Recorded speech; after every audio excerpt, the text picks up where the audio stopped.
Hello, hello, hello. Welcome, everyone. We are here. It is noon on a Saturday, and we are rolling for the anniversary live stream. Like, we've got Virginia, Martin, Aries in the chat right now, which is awesome. Good group to start with, as always. Aries, sorry you won't be able to stick around, but we will miss you, but we will have fun, I think, with these episodes. And Sam and Soap and everyone is here. Good. This is excellent. I'm doing pretty well. It's been a good day. Taking things a little slower this morning, which is good. But here we're ready to go, and I'm excited for this one. This should be fun. It is really weird to be celebrating the 1 year anniversary of the show because it still feels like we've barely started, and also like we've been doing this for much more than a year, but it is very, very good. Coconut yogurt and freaking coffee in my mouth. That sounds like a good lunch. Ooh, all right. Thank you for stopping by, Aries, even though you can't stay. Really appreciate it. And just so it's clear, I am, yes, wearing your shirt right now. But oh no, Sam's internet is struggling. But yep, finally. I thought it would be appropriate considering we're going to be giving one of these away this live stream. So that should be a lot of fun. Like, people are showing up. Yeah, the shirt is dope, and I don't wear it too much because I usually wear, as those who are normally on these live streams know, I usually wear either a collared shirt or flannels or that kind of thing generally, but I don't wear a lot of graphic t-shirts, but this is a special occasion, so I figured it would be very much what I should wear. So good. All right, gonna give this about 3 more minutes, and then we'll get started with episode 36. This should be a fun group of episodes to watch. Fun depending on your definition of fun, but no, it should be a good one, I think. Very excited to listen to these episodes with everyone. Shay, you were able to make it. Welcome. Streaming hoodie. Yes, absolutely. Good. Fun. All right, how many people are watching right now? Because this is more than 7 people so far at the very start. This is normally these live streams, if you have not been here before, are quite sparsely attended, which is great. It's a good group, but it is usually a smaller crowd because it is just our Patreon folks, and today we're opening it up to everyone, so this should be fun. Looking forward to this one. A little special, extra little event for everyone to celebrate. Lucy was able to make it. Brilliant. Thank you all so much for being here. I'm really excited about this one, and should be fun.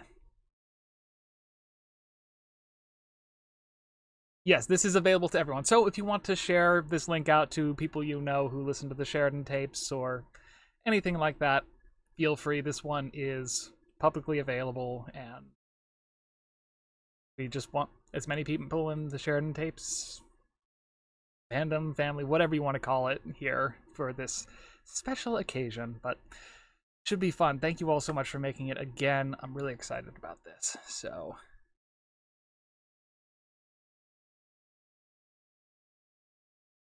and excellent. Lucy was able to figure out the chat. And Hyde, welcome. It's been a while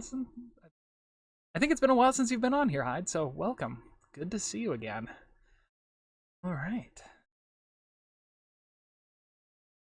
All of my Twitter friends are here. This is great. No, it's good. It is very good. It is a good Saturday and a special. Aries, don't bully Hyde. Come on. Well, I think we might have just broken 10 people. Yeah, 10 people on the Oh, you guys, be nice. Be nice. Oh, good. Fair enough. All right. Started in a couple seconds here. Minnesotan Gothic. Not sure who that is, but people are showing up. This is good. This is good. Yeah, it's been a while. Been busy with work and school. Yeah. Yeah, that makes sense. Same reason I didn't do a live stream for a while. So it all works out. But all right, everyone, welcome. Looks like we've got a good crowd for this special little anniversary live stream. Before we get started, I just want to say again, thank you all so much for just listening, supporting the show, being a part of this group, making this thing possible. Everyone who supports us on Patreon, everyone who just listens, everyone who interacts with us on Twitter and mildly bullies other people into listening to the show. Thank you all so much. You have made this possible. You have brought us to this point where we are halfway through season 2 and only continue to grow. So thank you all so much. I really appreciate all of you, and I hope that you all feel that, you all appreciate that, and thank you again. I love doing this. I love what I do. I love this show, and I love that I can make it for such amazing people. Thank you. And now that the sappy Sentimonia stuff is done, let us move on and listen to our first episode of the day, episode 36, Gilded Tombs. We'll be back for a Q&A after this is done, but again, thank you all, and enjoy the show. Hi everyone, Trevor here, writer and producer of the Sheridan tapes. I know it's been a while since we've talked about it, but our merch store on redbubble.com has finally been updated with an amazing new design from artist and friend of the show, Aries Jimenez, featuring the Beechwood Monster from Season 1. Check it out, along with all of our other designs, at redbubble.com/people/homestead corner or at thesheridantapes.com under the support tab. Get cool stuff and help us keep making the show. It's a win-win for everyone. And, as always, this episode of the Sheridan Tapes was made possible by our supporters on Patreon: Jocelyn Baker, Deborah, Lucy Mason, and Mary Cat. If you'd like to support the show as well, please go to patreon.com/homestead corner. For as little as $1 a month, you get early access to ad-free versions of episodes, a special weekly behind-the-scenes podcast, and patron-only AMA live streams. Before we get started, this episode contains descriptions of a mining disaster, hallucinations, paranoia, and loud noises including screams. Content warnings and a full transcript are available in the show notes.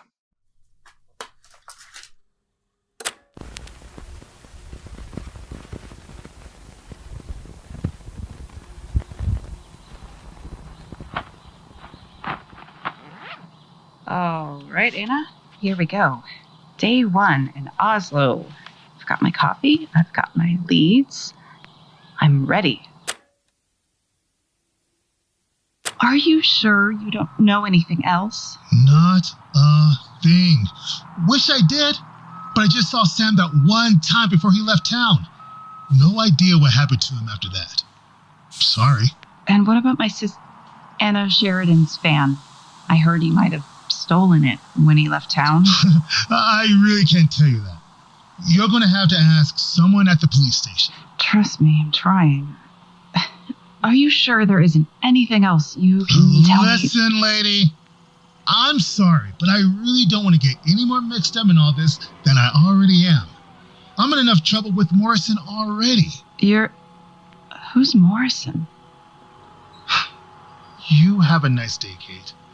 I need to go feed my dog. Okay, that could have gone better. Oslo investigation, day 3. Yesterday was a bust, but I've got a good lead now, so today will be better. Today will be better. What do you mean they're all in a coma? Exactly that. They also come from the toxins of the fungi soon after they were brought in. But all of them? Is that normal? Nothing about this has been anything like normal. Did any of them, say anything before then? I mean... Are you with the press, Miss? Sheridan? No, I'm not. Are you a family member of one of the victims? What? No.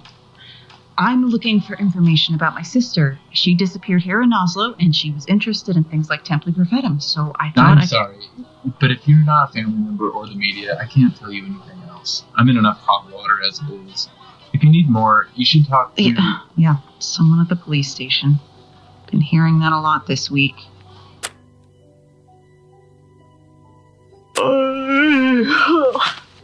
God damn it.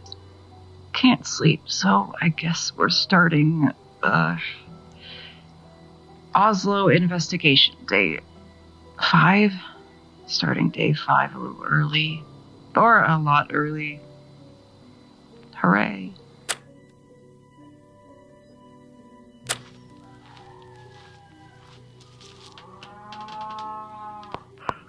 Oh, come on, Kate. Just wake up. You have exactly 10 seconds to tell me who you are and what the hell you're doing on my property. Easy. My name is Kate, and I'm just investigating. Kate who? Kate Sheridan. I'm investigating all the weird stuff happening in Oslo recently. Could you please just put the gun down? You press? Do I look like press? CIA? CPA, actually. No, I'm an accountant. You're a what? I'm just here looking for some answers. My sister disappeared somewhere near Oslo, and I was hoping to figure out if she... I don't know anything about your sister. I didn't think you would, but with what happened to you last week, I thought that maybe you would know. I don't know anything about anything like that. Now, please leave. I've got a barn I need to Miss Smith, if you just listen... Don't make me repeat myself. You want answers? Ask around the police station. They're the ones who paid the hush money. What hush money?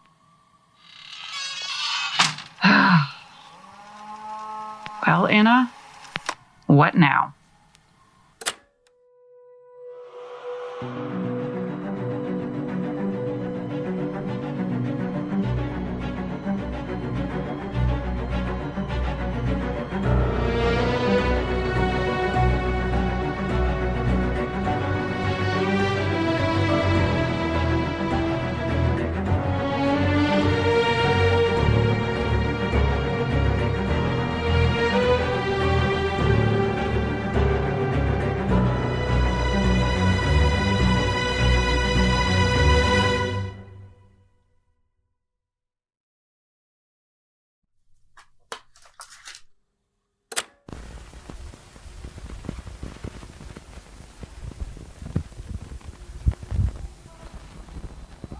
Well, shit.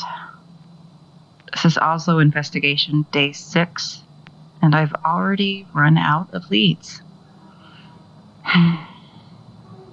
It's about 5 p.m.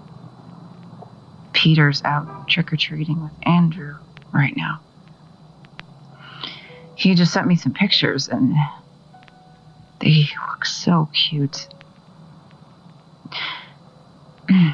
I haven't been able to do anything all day. I've just been trying to find any scrap of news or rumors about supernatural occurrences around here. I gave up looking for specific mentions of Anna by day 2.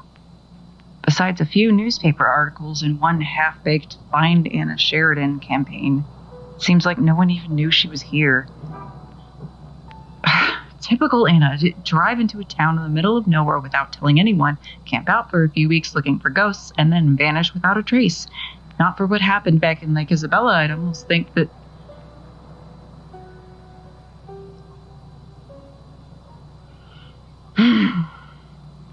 Cut that out, Kate. Anna's alive. You know she is. And she needs help. You're not giving up on her like that. Not this time.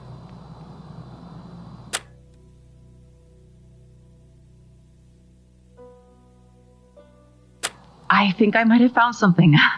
I got frustrated with looking on the local news sites, so I just decided to search Anna Sheridan, Nevada. I didn't really expect to find much, but one of the first results was an entry from Anna's old blog. She wrote it back in 2003, so yeah, not exactly fresh, but it's something that directly connects her to Oslo, which is better than anything else I've found so far. And she actually recorded herself reading it and posted it on her website. She always did like the sound of her own voice, so that's not too surprising. Let's see what she has to say, then.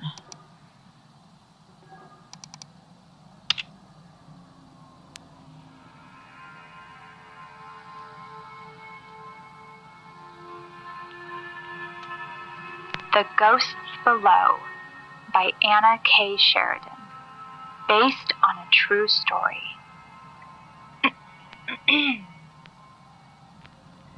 There are ghosts beneath the sands of Oslo, Nevada. Always have been, and always will be. East of the Sierra Nevada, where the Earth's crust is thin and fractured, is a place where gold and silver once flowed like water. A place where the shadows that lingered in the caverns and mines sometimes crawled up through the rocks to terrify the hardy peoples who made a living off the desert's meager bounty. A place for ghosts below. The year was 1885. The place, Shamsin, Nevada. One of thousands of little mining towns that sprang up on nothing more than a good well and the tenuous promise of a fortune. It was barely a town, and only the presence of a permanent post office and the will of the Braddock Mining Company put it on the map. William Braddock, it seems, had been keeping two eyes out for Nevadan gold for a long, long time. When the Comstock lode began to fail and a few forward-thinking miners started looking for their next payday, they quickly found the Shamsin mine ready and waiting to extract one of the most promising seams the state had ever seen. By that point, Braddock owned the mine, the land, and every mineral right that money could buy. The homesteader who first found the strike sold his claim for a measly $1,000, less than 1% of what Shamsin mine would earn its new owners. And while Braddock was no miner himself, he was a ruthless businessman who knew how to suck every last cent out of his operations. Prospectors were drawn in to work by the promise of a higher-than-average salary, but quickly realized that the only housing and provisions available in Shamsin were company-owned and cost nearly double what they should have. They still made just enough that they didn't feel they were being swindled, but only just. Money came and went in cycles in that town, but it all came back to Braddock and his shareholders in time. The mine was a dangerous, back-breaking place. While there had been obvious dangers and the occasional disaster in Virginia City, the worst of it paled in comparison to an average day in Shamsin. The Comstock mines were clean, modern, and safe as any mine could be in that era. Shamsin's was not. Braddock made his fortune in the coal mines of Appalachia, and to him, a good day meant nobody died alone and suffocating in the earth. Everything else besides was immaterial. And so the miners who descended with pickaxe and dynamite in hand found the mine narrow, low, and dismally dark, poorly ventilated, and easy to become lost in. Someone was injured at least once a week, often fatally. There were occasional strikes and pickets, but most of these ended when Braddock threatened to call the debts his employees had racked up in the company-owned saloons and brothels. The few who could afford to leave or were willing to go on the run did so, and Braddock replaced them within a week. And all the while, the mine never stopped working. At first, extracting the gold was easy. The initial deposit was just below the surface, pure enough that you could pick whole nuggets out of the dirt at some points. A few months of strip mining removed most of this, leaving a series of canyons and narrow ridges in the foothills of Oslo County that are still there today. After that had been exhausted, the company began to dig down further into the earth, following the narrow seam of ore below the surface. Every day the miners descended and dug outwards, and every day the gold seemed to dry up a few feet from the central shaft. It was enough to keep the mine profitable, But after the initial boom, Braddock wasn't satisfied with being merely profitable. Not by a long shot. So they kept digging, chasing the seam as it grew more and more narrow, as though it were trying to lead them somewhere. First, hundreds of feet, and then thousands below the earth as they drove, cutting a thin channel through the rock held up by wooden scaffolding and the power of human greed. At those depths, the miners began to report odd headaches and flashes in their vision as they descended in the newly installed elevator. But after repeated checks for noxious gas turned up nothing, they were sent back to work. The shadows grew darker as they toiled into the fathomless depths of the desert. And then, only then, did the seam begin to expand again. The Shamson mine, nearly half a mile deep and almost a mile wide at its lowest levels. Braddock's instincts, misguided as they might be, were correct. Most of the gold wasn't on the surface, but far below it. The small elevator cage, now the only way to quickly get into or out of the mine, was moving almost constantly, carrying exhausted miners to and fro at all hours of the day and night. The tunnels expanded out in every direction, only really wide enough for one person to work safely, but often worked by as many as 10. That far underground, the conditions of the mine became more and more hellish as time went on, a feeling not helped by the later addition of a blacksmith's forge on the lower levels, built to ensure that no time was lost when workers needed to repair or replace their tools. Journals from the time reported a persistent smell of hot metal and the almost constant crackling of fire, along with increasingly frequent and disturbing glimpses of something else down in the mines. Nearing exhaustion, miners began to report visions of things moving in the dark, creatures of fire, stone, and red-hot iron emerging from the shadows with hands outstretched, stumbling towards them as if begging for help, or trying to warn them of danger. But Braddock dismissed these reports, saying that miners were merely superstitious and lazy by nature. So the mine kept working, Braddock grew richer, and the dark waited. December 5th, 1902. The day began like any other in the mine, though days didn't really begin with Shamson's round-the-clock schedule. The night crew, exhausted and sleep-deprived, shambled out of the tunnels at the foreman's whistle, ascending 5 at a time in the tiny elevator cage. The day shift workers descended in after them, and 5 by 5 they left and entered the mine across one of the last hours Shamson would ever see. It was almost noon before anyone noticed the fire. It had begun down one of the lesser-used tunnels, far from the sight of any of the other miners. No one knows quite how it started. Perhaps a lantern carelessly abandoned by one of the nighttime crew tipped over, or a small gas leak ignited before it had a chance to fill the mine. Many blamed the figures of shadow and flame they had seen, but no one could prove it either way. By the time anyone noticed the smell of smoke, the fire had engulfed most of the timbers holding up that abandoned tunnel, then snuck a spark into the blacksmith's supply of fresh wood. The foreman gave the evacuation order immediately, per company policy. Greedy as Braddock was, he knew a mining disaster and the investigation that would follow would hurt his bottom line far more than losing a single day of work. The miners began to evacuate, sending the older and weaker up first, while the younger ones tried to fight the blaze waiting for their chance to board the tiny metal box to safety.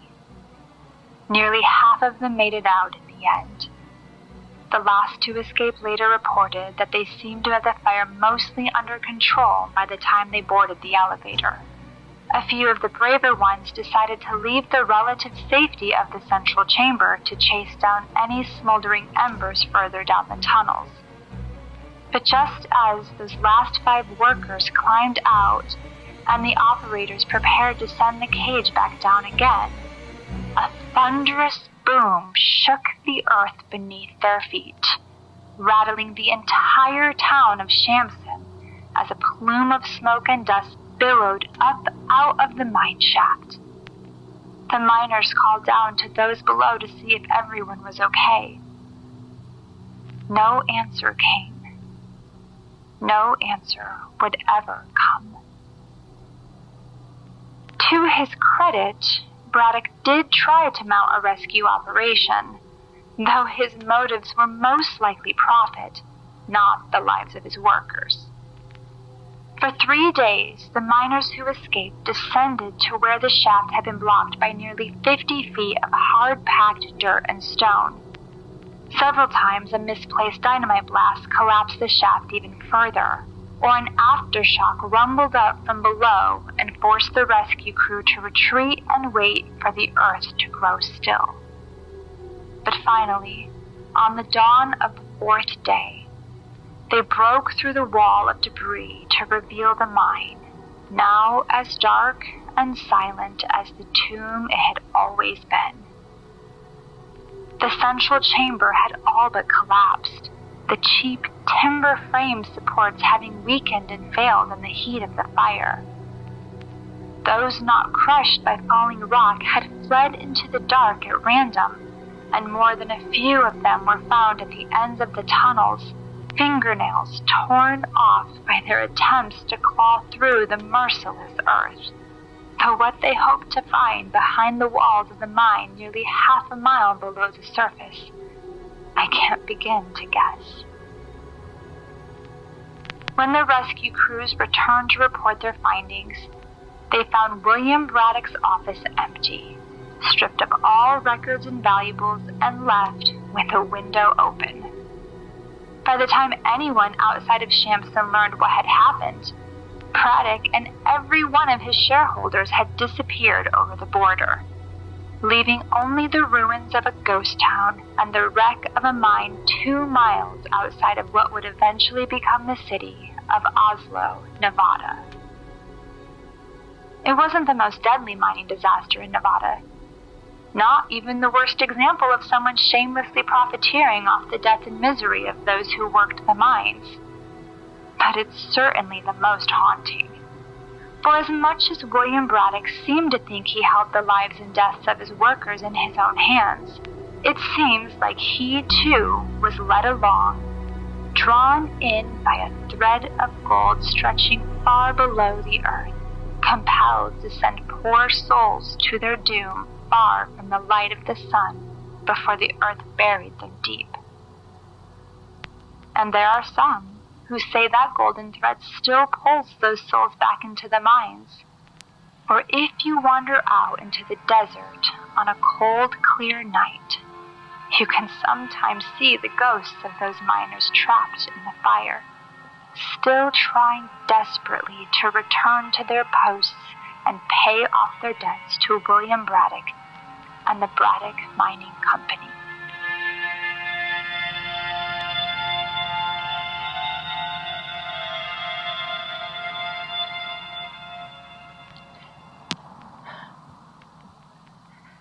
Shit!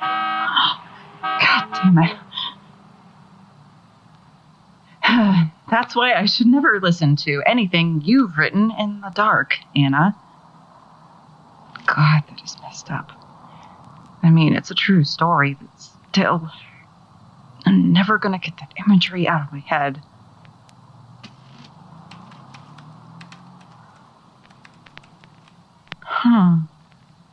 Looks like Shamson Mine is just about 10 minutes from here. I wonder if...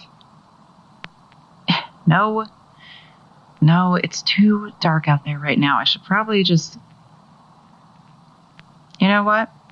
Screw it. I'd prefer to get something done today.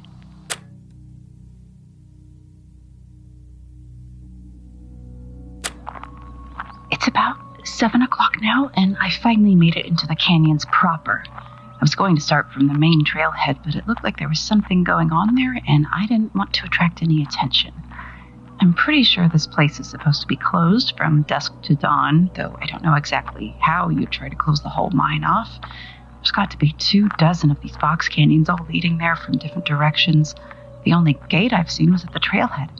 And yes, I did just read all of that off the internet, and yes, I'm also kind of rambling to keep myself from freaking out, but...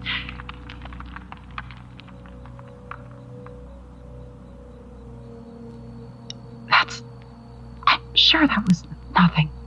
Just the wind, right?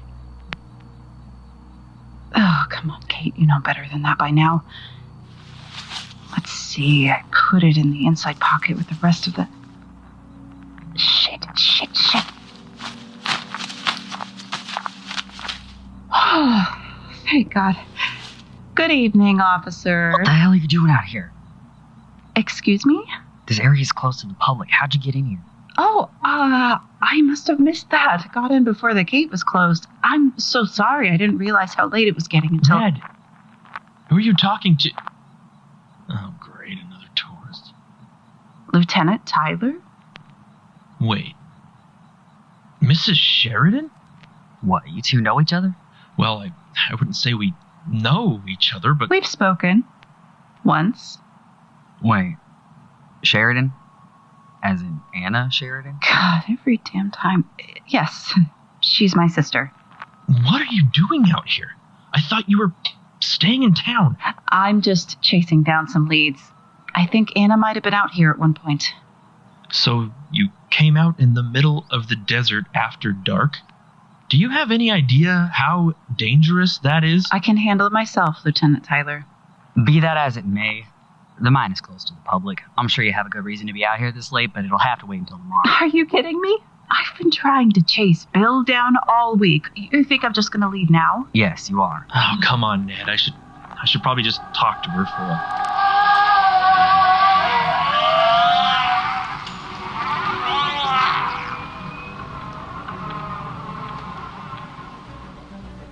What the hell was that?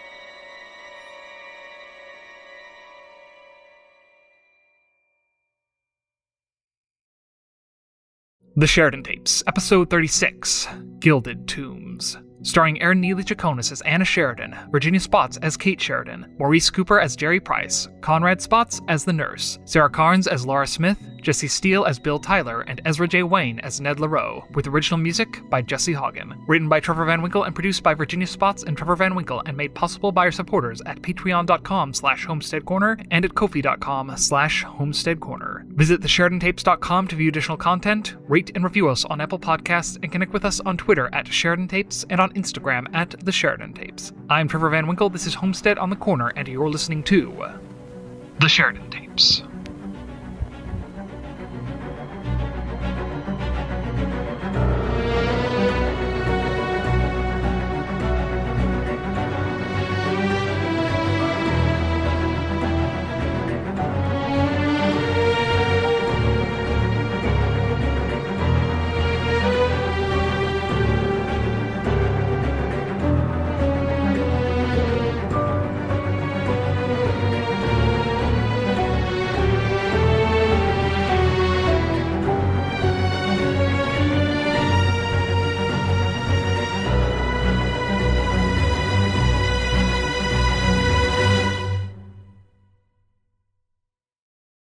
All right. Thank you all. That was a lot of fun seeing everyone's reactions over there. But all right, let's do some questions and answers. Anything about this episode is pretty much fair game. Thank you, Shay. I'm really, really proud of how that sound turned out, and it was, as we've talked about on the Patreon podcast, for those who follow us there, it was a bit of a pain to get that right. Took a lot of trial and much more error to get there, but really happy with how it turned out. Definitely got to that feeling we needed for that cliffhanger. Yeah. So much fun watching this with everyone. So, well, listening, not watching, I guess, but. All right. Let's go ahead with any questions in the chat. Yes, that was another thing Virginia pointed out, that this has the most characters, even though most of them only have, a lot of them only have a handful of lines. Yeah, we had the most people out of any episode, which is why the credits were read so quickly on this one. From Shay, Bill called Kate Mrs. Sheridan. Yes, Kate is married to Peter Slate. For obvious reasons, she kept her own last name when they were married. Just for the obvious reasons of the unfortunate alliteration, but also she had an established business at that point. She was trading under the name of Kate Sheridan, certified public accountant. So she kept her last name when they were married. Perhaps for some legal purposes, and I don't know. I haven't looked entirely into how this works. It might be a hyphenated last name legally for her, and for Andrew, it is her son. It is hyphenated, Sheridan Slate. Or Slate Sheridan, whichever way around that goes. But yeah, but yes, that started as a bit of an oversight on my part, honestly, but we've managed to find a story reason for it, thank God. But yeah, she just goes by Kate Sheridan in almost every context. All right, good question though. Good question to start with. And thank you all for bearing with the cliffhanger. It was the first real big cliffhanger moment we've done since season 1. So we knew it would get some people a little bit mad, but I feel it was worth it for the episode that followed. It really set the stakes for that and was important to the story. Yeah, that is a. Andrew will probably not be saying his own full name until probably around the 4th grade. But yeah.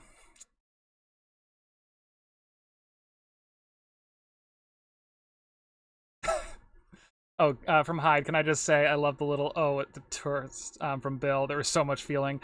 Yeah, I mean, the actor who plays Bill also lives in the Mammoth Lakes region where I came from, and it's a tourist town, so obviously we all have feelings about tourists and the unfortunate connotations of the way most of them choose to interact with our homes. But yeah.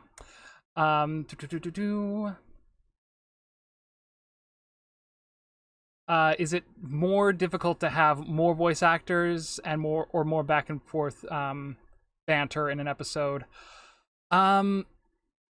I'd say it's more difficult to have a whole bunch of different actors in little separate scenes like this than it is to have a lot of actors do a dialogue scene together, because generally speaking, so long as we can get everyone onto the same Zoom call at the same time, we can record that all in one big go, as opposed to having to schedule a whole bunch of different smaller recording sessions with a whole bunch of different people, which is a bit of a logistical nightmare. It means we have to figure out and sort out more setups for individual people than we do with just a couple of people who are doing, like with the next episode, basically one long scene. But yeah, I would say generally speaking, it also depends on the episode and what the scenes are, but I would say generally it's better to have, the actors having dialogue in, a longer scene than a bunch of little ones like that.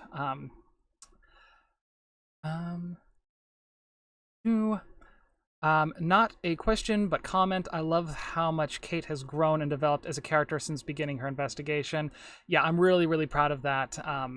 And that was important to me with the story that we were, Kate is such a different protagonist than normally gets a story told about them. and I wanted to make sure we were doing justice to that and showing the strengths of her characters in a realistic and compelling way. I was really excited about being able to make her one of the leads this season. One, because I love working with Virginia, and two, because it's just such a different story than what's normally told in most genres, but especially horror. Sam and Neil are leaving. Sorry, I didn't get to say bye before you left, but yeah, good. Well, sorry your internet didn't hold out, but... All right, let's do maybe one or two more questions, if anyone has anything, any burning questions at the moment. Otherwise, we will move on to episode 37. Resolve that cliffhanger.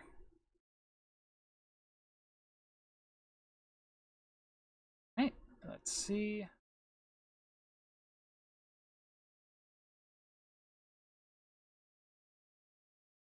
That might be. Oh, thank you, Aaron. It's amazing to work with you as well.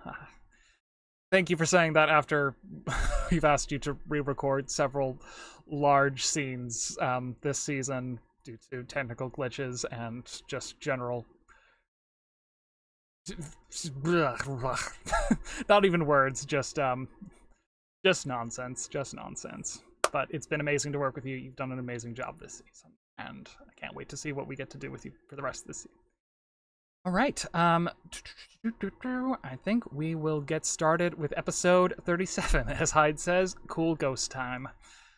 Right, here we are. And, we are, sorry, episode 37, like Sweet and Subtle Fire. Hope y'all enjoy. This episode of the Sheridan Tapes was made possible by our supporters on Patreon.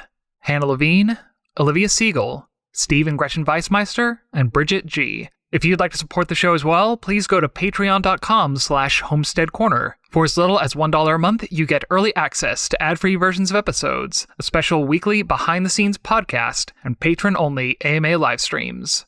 Before we get started, this episode contains depictions of pyrophobia, gun violence, strong language, terror, and loud noises including screams and destruction. Content warnings and a full transcript are available in the show notes.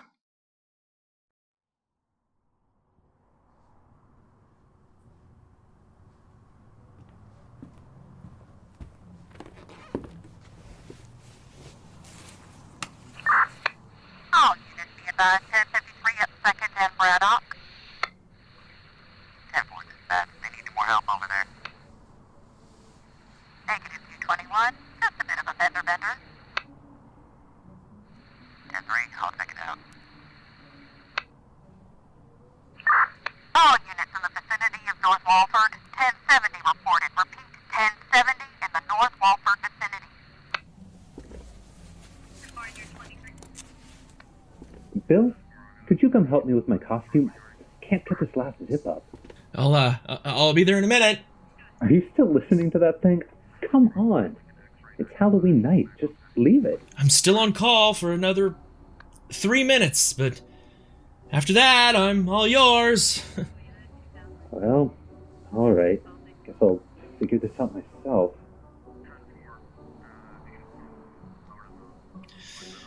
What the hell are you doing, Bill? You've got the night off for the first time in weeks. They're not going to call you in now. What? Trick-or-treaters already? Oh, I don't even have my costume on yet. I guess I'll just have to say I'm dressed up as a cop again this year. Ned, what are you doing here? Just got a call from Morrison. Another code gray up near Shamson. He wants us to handle it personally. Us? Yeah, he asked me to come get you. Why? Is that a problem? I'm off the clock in like 30 seconds. Rob and I are spending Halloween together. Oh. Well, wouldn't want to interrupt your plans. Thanks. But, I don't really know who else to take with me. Well, Sergeant Nichols has been out on a couple of these calls, and Martinez. Well, she hasn't, but I'd trust her with just about... What I mean is, I don't want to go out there with anyone else. If something weird happens. happens out there, I want to know you have my back. Ned, I really... 15 seconds. Huh? You got 15 seconds till your shift ends. You don't say yes, I'll go out there on my own. Okay, fine. Rob! They called me out again. I need to go. Oh, seriously? Isn't your shift, Hi. Hi. Robert, right? You work in dispatch? Worked. I quit last week. Huh. That's a shame. Bill didn't say anything about that. We just got another weird call to check out. I should be back in less than an hour. Yeah, okay. Be safe out there. Always am. He seems nice. Oh, just knock it off, Ned. Let's just get this done.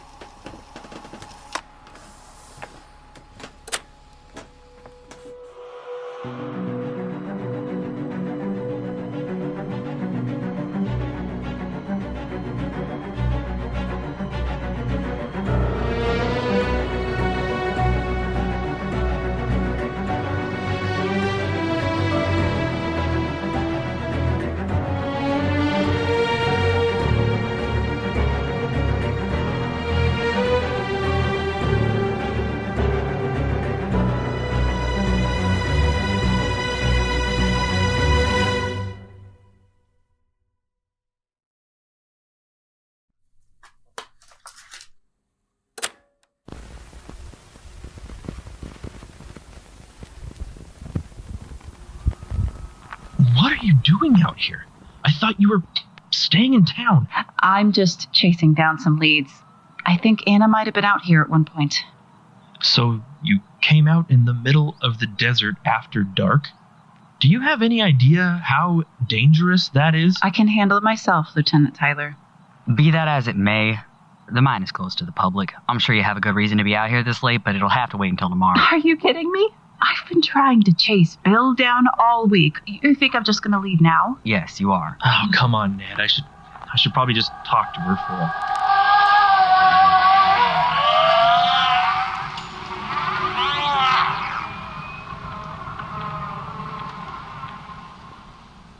What the hell was that?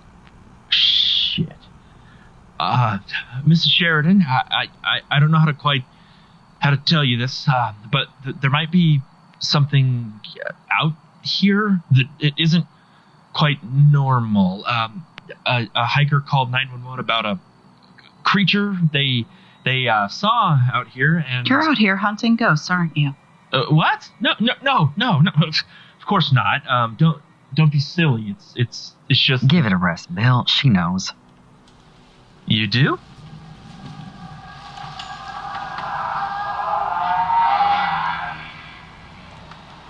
Damn it. Sheridan, get behind us. Ned, we need to get her out of here now. Agreed. What the hell? Where did you get that? I bought it here in Oslo, and before you ask, yes, I do have a concealed carry permit. In Nevada, or... Bill, focus. Mrs. Sheridan, we're going to move back down that canyon and make our way towards the trailhead. Can you cover our 6? I think so. You think or you know? I've got it covered. Oh, Jesus Christ. Let's move. Shit, what was that?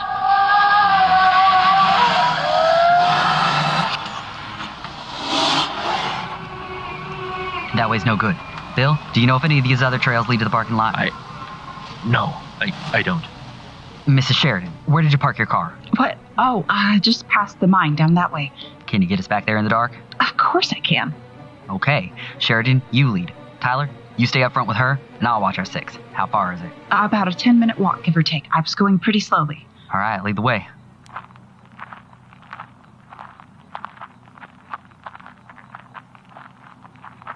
Canyon up ahead. Check your corners. Clear. Yeah, same over here. Anything behind us? Not yet. Just keep moving. What is it? Rockfall. Just down the canyon. I think there's something up there on the ridge. I don't see anything. I only saw it for a second. Maybe I... Run! Watch your fire! God damn it! Sorry. I can see the mine up ahead. Which way is your... Hey, what's going on? Why did you... Oh, shit.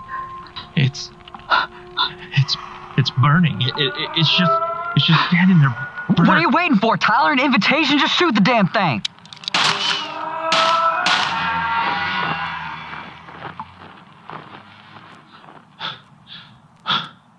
What the hell was that thing? Creatures of fire, stone, and red-hot iron. Excuse me? It's from something my sister wrote about this place. Something the old miners used to see in the dark. Right. Are we close? Yeah, my car should just be over that ridge over there. Shit, it's the other one. Sheridan, clear the line of fire, now!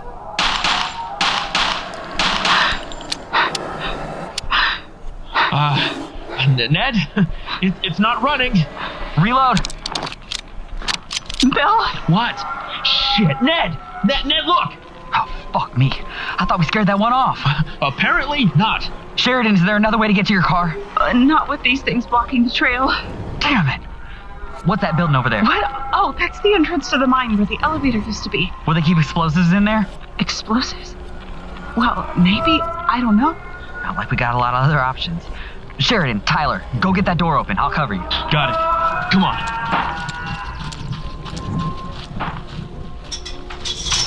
Damn it, they got a chain shut. I wonder if... Hold on. The wood looks pretty old. I should be able to just... Ned! Get in here! Now what? They're still coming. Get back from the door. What are you... Whoa! Come on, help me even more of this stuff. We've got to block the door. Are you crazy? We'll be trapped in here. Would you rather have them get in here? Sheridan, help me with this thing. Yeah, I've got it. 1, 2, 3. All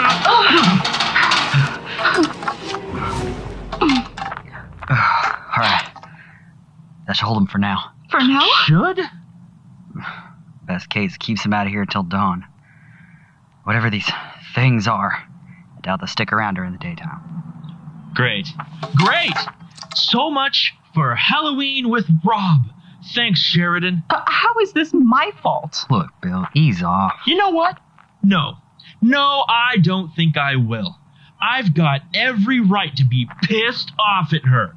You came out here in the middle of the night when you knew full well something like this might happen, and you just assumed you'd what? That you could shoot your way out of it with your little 22 like Annie fucking Oakley? Don't take that tone with me. This isn't my first time dealing with shit like this. I know what I'm doing. And what makes you think this one couldn't have gone wrong? Just because your sister walked away from stuff Don't you dare bring my sister into this. You have no idea who she was, and you don't know anything about me. Okay, enough. God, you two are starting to give me a headache. Bill, am I missing something here? Oh, no. Nothing important anyways. Uh-huh. Kate. You don't have to tell him anything, Kate. Oh, now you're worried. Why shouldn't I tell him? I have as much reason to trust him as I do you. I'm here looking for my sister. Anna? Yeah. She disappeared somewhere outside Oslo about a year ago. And I think she's still alive. Why didn't you want her to tell me that? It's not that. She's also looking for... She's looking for Sam Bailey, too. Oh. Oh, what? What aren't you telling me? And why is everyone so scared to talk about him? Mrs. Sheridan, Sam Bailey was the detective assigned to your sister's case when an entity calling itself the Echo tried to impersonate Anna and take her place. When he figured it out, Bailey went AWOL and made some kind of deal with another power to destroy it. We still don't know what the terms of that deal were, but since then the rate of supernatural incidents has massively increased. If we could find Bailey, we might have a clue. As far as anyone in the department knows, he skipped down 6 months ago and hasn't been seen since. You're sure the echoes... that he destroyed it? Completely. You knew about it? Anna and I ran into it a couple of times. The last one was... Bill, are you okay? What?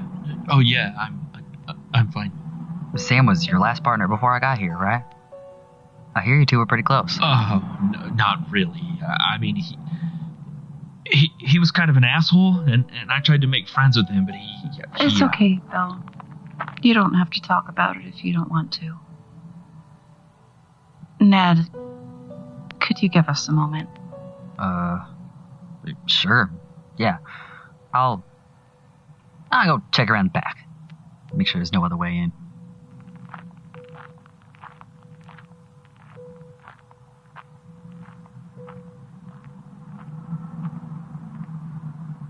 What happened to Sam? Huh? What happened to him? What happened to you? Don't have to talk about it. That was to get Ned out of the room.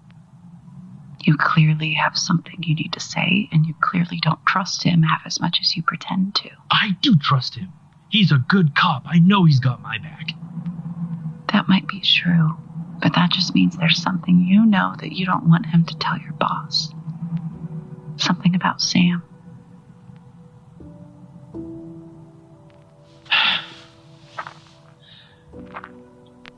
Morrison turned on him. After what happened with the Echo, he and I and a couple of other officers, we raided his apartment to look for Anna's tapes. He told me to get rid of Sam, so I did. Did you kill him? What? No! I mean, I'm guessing that's what Morrison wanted me to do, but I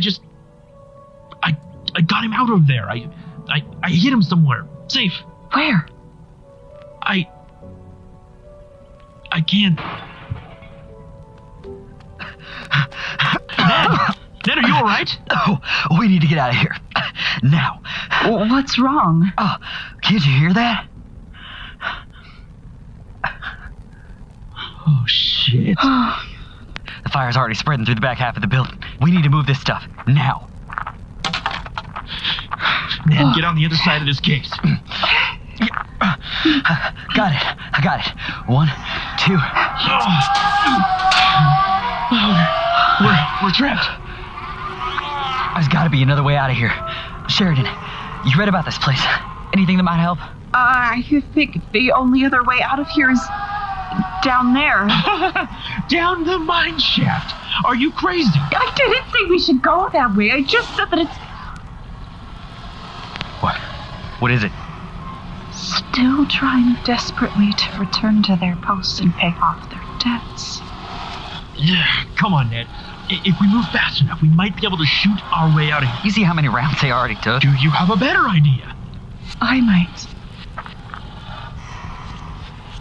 I think we should let them in. Let them in? Jesus, are all you Sheridans completely nuts? I know what they're trying to do now. We thought they were trying to stop us from getting out, but what if they're just trying to get in here? Talk fast, we don't have much time. You don't seriously think... Anna said that the miners who were trapped in the caves are still bound to Shamson trying to pay off their debts to the mining company. And those things were always behind us, moving towards the mine. What's behind that canyon we started in? The ruins of Shamson. Where the miners used to live. Don't you see? There's a lot of suppositions in there, Mrs. Sheridan. As opposed to your plan, which assumes bullets will magically start hurting them now? Bill, help me move this last shelf, then get out of the way as fast as you can. But if they're not trying to hurt us... Doesn't mean they won't if they feel threatened or that they can't burn us on accident. Ready? Ready?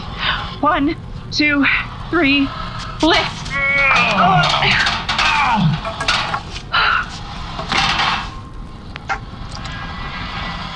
Steady. No sudden moves anymore. Ned, put your gun down. What? You're scaring them. I'm scaring them. Ned, just do it.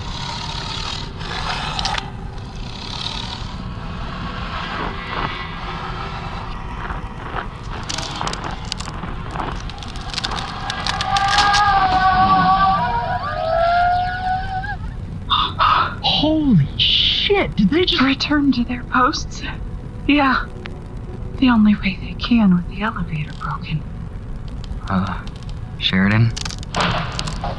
Everybody move! Come on, my car's this way.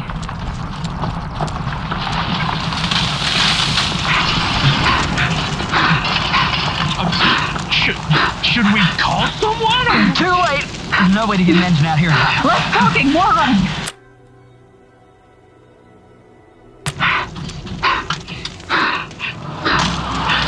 Go!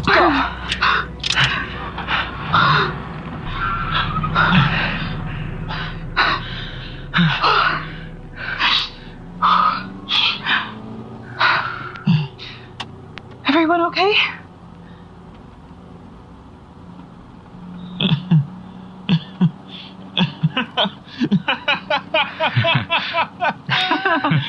We're alive! How the hell are we still alive? Look. And in no small measure of quick thinking on Mrs. Sheridan's part. Much obliged to you. Please, just call me Kate, Ned. Mrs. Sheridan makes me think of my mother. Well, we both owe you one, Kate. Thank you. Could that one count towards help with my investigation by any chance? Yeah, absolutely. So whatever help I can be, that is. What about you, Bill? Abso-freaking-lutely. If you hadn't been there, then I'd be... Oh, shit. Rob must be worried sick about me. Oh, I should... I need to go home. Morrison will probably be wanting me to report in. Damn. You mind a rain check for sometime this weekend? Maybe Saturday? I guess I can wait until then. What are you thinking? Karaoke, anyone?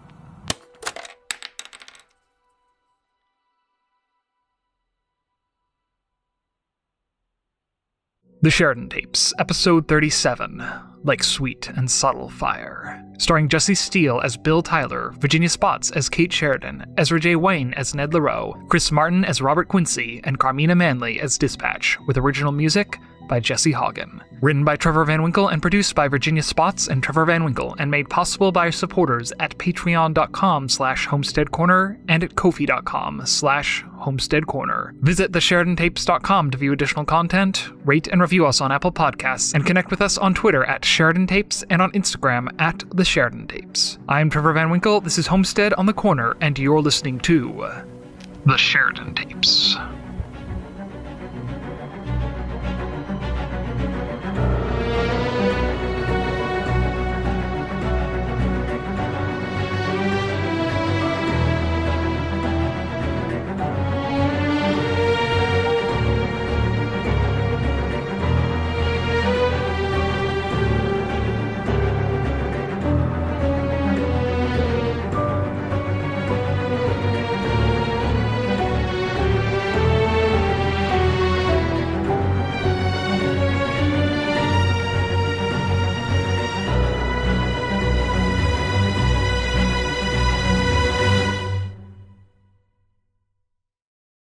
Alrighty, that was a lot of fun. Gosh, it's so much fun seeing everyone's comments on these is just live. It is a wonderful thing. Lucy, I have also never been to karaoke. The running joke is really based on Jesse and other people in Mammoth inviting me to karaoke and me never going because I also do not wish to be perceived in that situation. But yeah, that is definitely become Bill's thing in the show. All right. Let's go ahead and get going with Q&A. Any questions about this episode or the last that we missed? Go ahead and answer. Really, really proud of this episode. It's just, yeah, just the edit and everyone's performances, it turned out so well.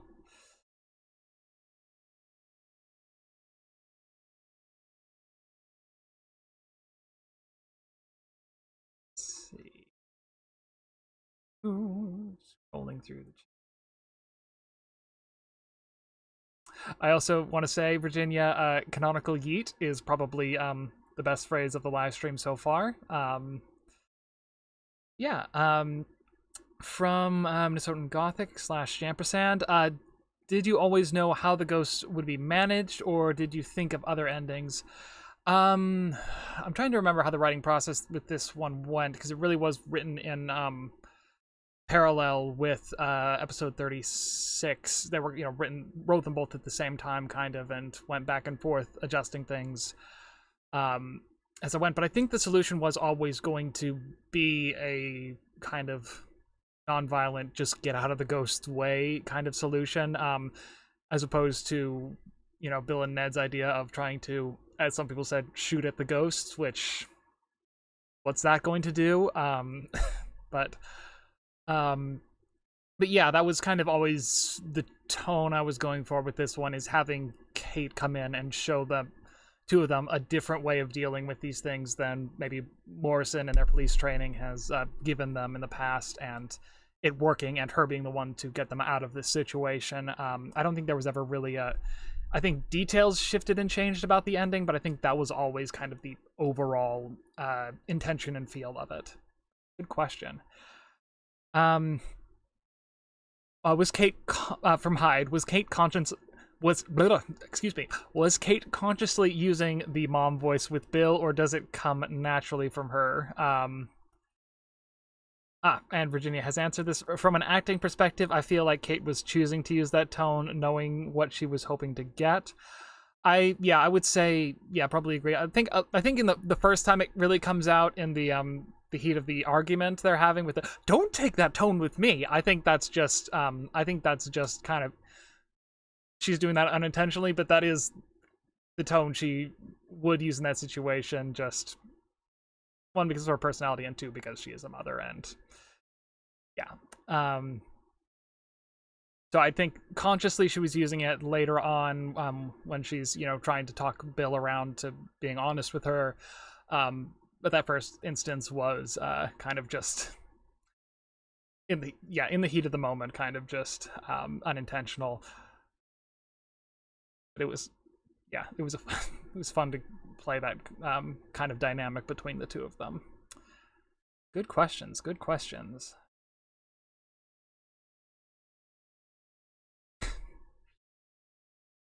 Trevor, this is completely Trevor, this is completely random and unrelated, but bear with me. I have ADHD and I like shiny things. What stone is that sphere behind you? It's not actually a stone. It is a globe of Mars, based on satellite photos, with all kinds of it's not really focusing, but all the little dots are all of the landing sites for the Mars rovers at the times this was built. Has all the features named. This was actually a birthday present several years ago from Ami, that I have kept, and it is pretty great to have a globe of another planet. I must say that is a very nice thing. Yeah, that is it is very cool, and I think they do. When Ami was asking what I wanted, when she was getting this, she sent me a text asking what my favorite planet was. So I'd imagine that they have them for all of the planets. I would imagine in the solar system that we have good photography of, but yeah.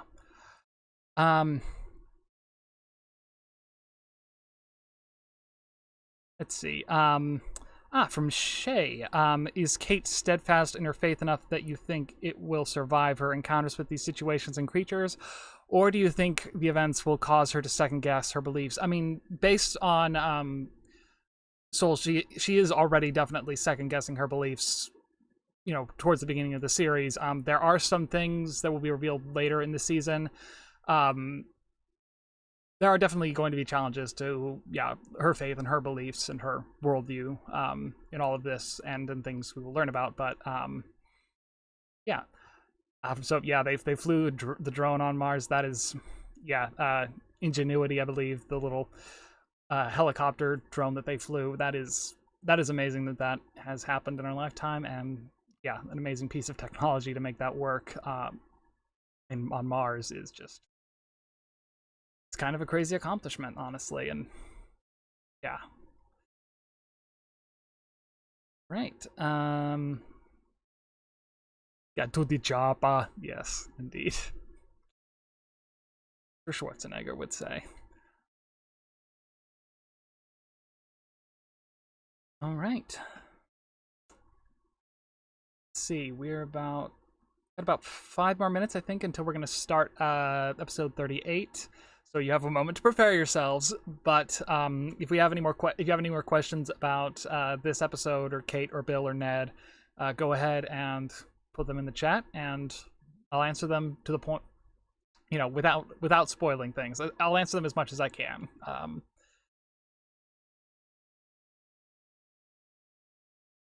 Yeah, that's probably best. That's probably best, Bridget. To prepare yourself. All right, let's see. Kate, I have the power of God and anime on my side, Sheridan. I don't know if Kate's really an anime person, but could be. Well, Martin, if you're not ready to listen to it, you can feel free to duck out. I know this one is very intense, and for everyone, it is still very fresh. So if you need to duck out for any of it or just the end of it, feel free. Don't feel like you have to stick on. You can come back. I'll make sure we're doing the drawing at around 2:00 if you want to come back for that. But otherwise, we'll just listen to this episode. Oh yeah, Shay. This one is quite emotionally intense. As I'm sure you're getting from the chat. This is just be prepared. There are some. It is a Sam episode, and it will be interesting hearing your reactions to it in real time. I will just say that much. But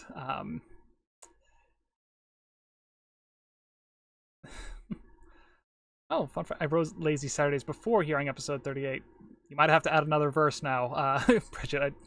I just want to say thank you so much, Bridget. That is amazing that you just wrote an entire song about these characters created. That means so much to me.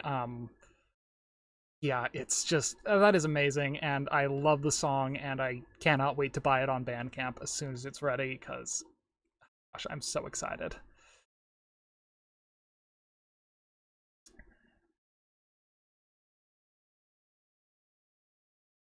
Yeah, everyone, group handhold in the chat. Just manifest that, and just be prepared for, Shay and Jampersand. Just be aware that this one is quite emotionally heavy. So,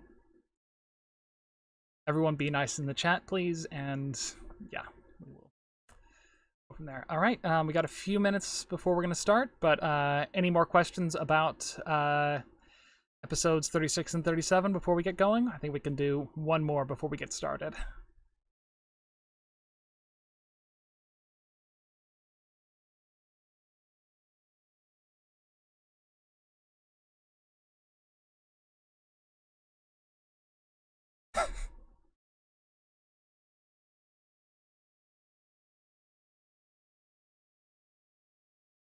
Yes, also general questions are acceptable. Thank you, Virginia, for reminding me. Yep.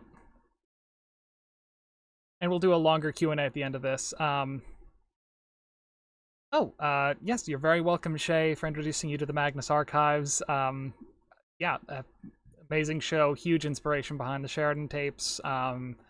If you haven't listened to it, they just wrapped up with their whole series finale, episode 200. Actually on my birthday week at the end of March, so it's still very fresh, but it's a pretty incredible show and a pretty incredible accomplishment of podcasting and audio drama that I owe a lot to personally, and a lot of other creators do as well. So so glad that we were able to introduce you to that. And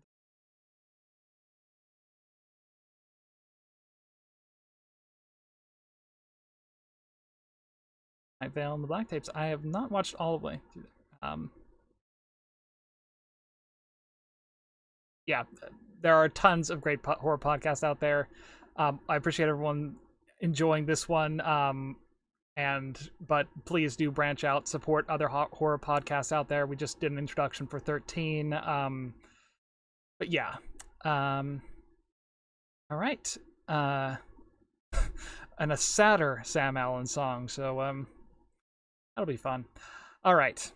I think it is time to get started finally with episode 38 and Beneath an Unknown Sun. Here we go. Hi everyone, Trevor here, head writer and producer of the Sheridan Tapes. Just popping in at the start of this episode to let you all know that this Saturday, April 24th, marks the 1-year anniversary of the Sheridan Tapes.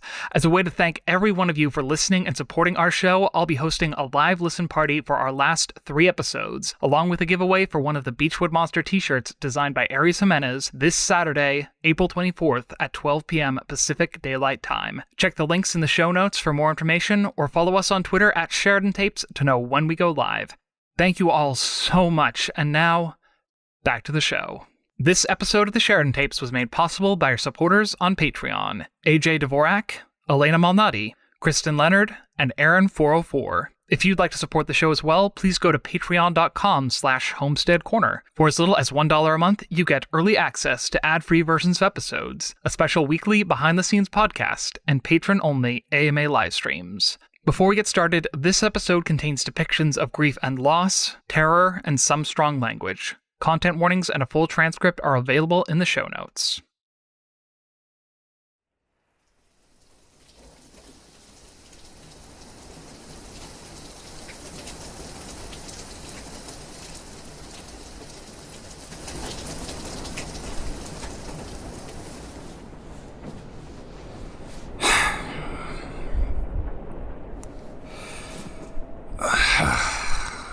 The storm just won't let up.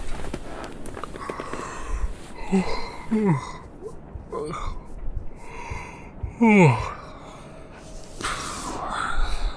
classic Lovecraft. Of course. Let's see.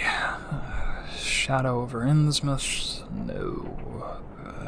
The Mountains of Madness? Definitely not. Celophias.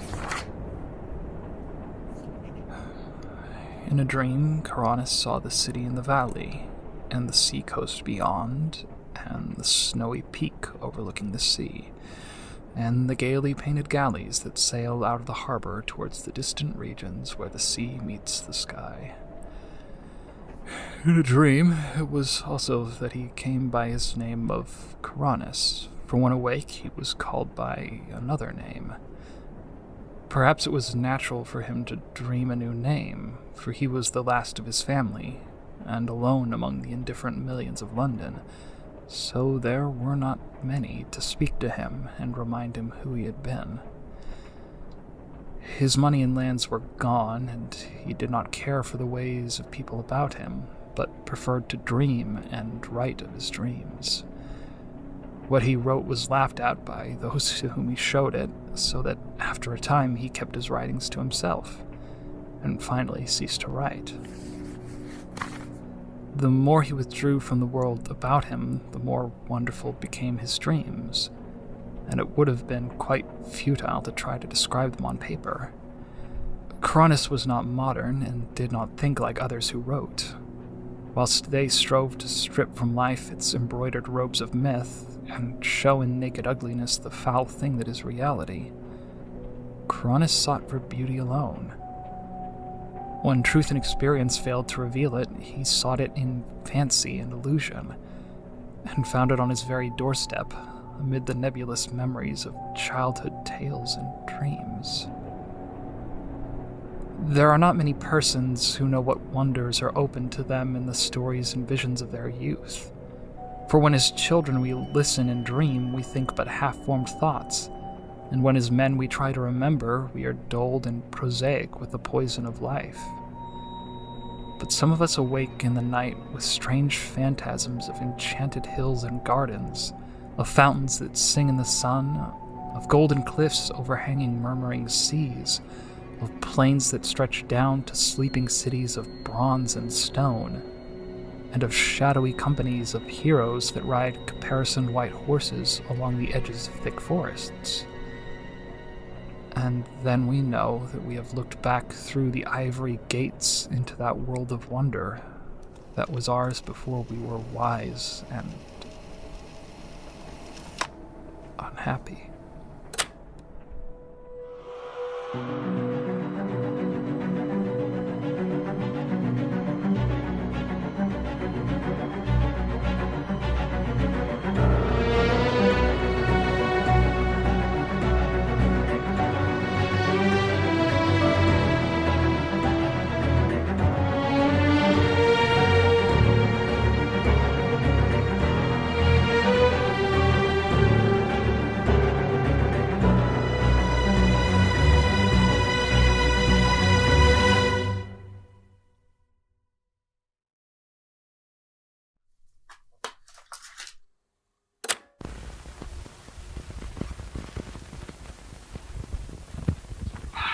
Sam Bailey, morning of November 2nd, 2019. Barely slept at all last night thanks to that windstorm that tore through here. The weather's been shifting lately. The air's getting a lot colder and harsher, so I'm trying to take as many of these walks as I can before the snow comes. I'm not looking forward to being trapped inside the cabin for 3 months straight, that's for sure. Anyway, this might be my last opportunity to explore the area north of the cabin. I've headed out this way before, but there's one area close to the foothills that I never quite made it to.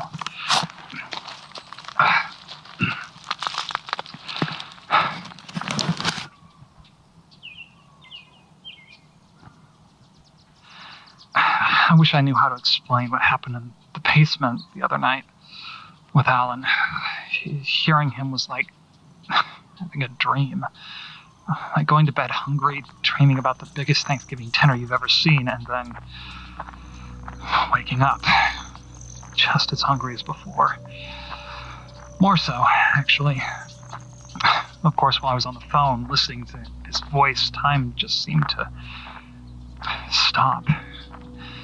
Every second seemed to hang in the air, just waiting. It didn't feel like time was passing for me at all. But of course the moment did pass and everything went back to normal. Maybe the best way to explain it is that it was some kind of time hiccup. Some kind of warping of space-time caused by whatever I did in the basement. Like what happened with Ren. It wasn't just my heart latching on to the moment, reliving a time when we were happy. If it was, then Alan's voice wouldn't have been picked up on the tape recorder. There was a real connection there, even if it doesn't make any sense. I wish I had some idea of what it all means. Between the wind and all of these questions racing through my head, I couldn't sleep at all last night. I ended up reading an old H.P. Lovecraft story to try and, well, quiet my thoughts, I guess. Odd choice, I know, but there weren't too many other options. And the one I read, Celophias, it wasn't about eldritch horrors, surprisingly. The story was actually kind of enticing, to be honest. Oh, hold on for a second.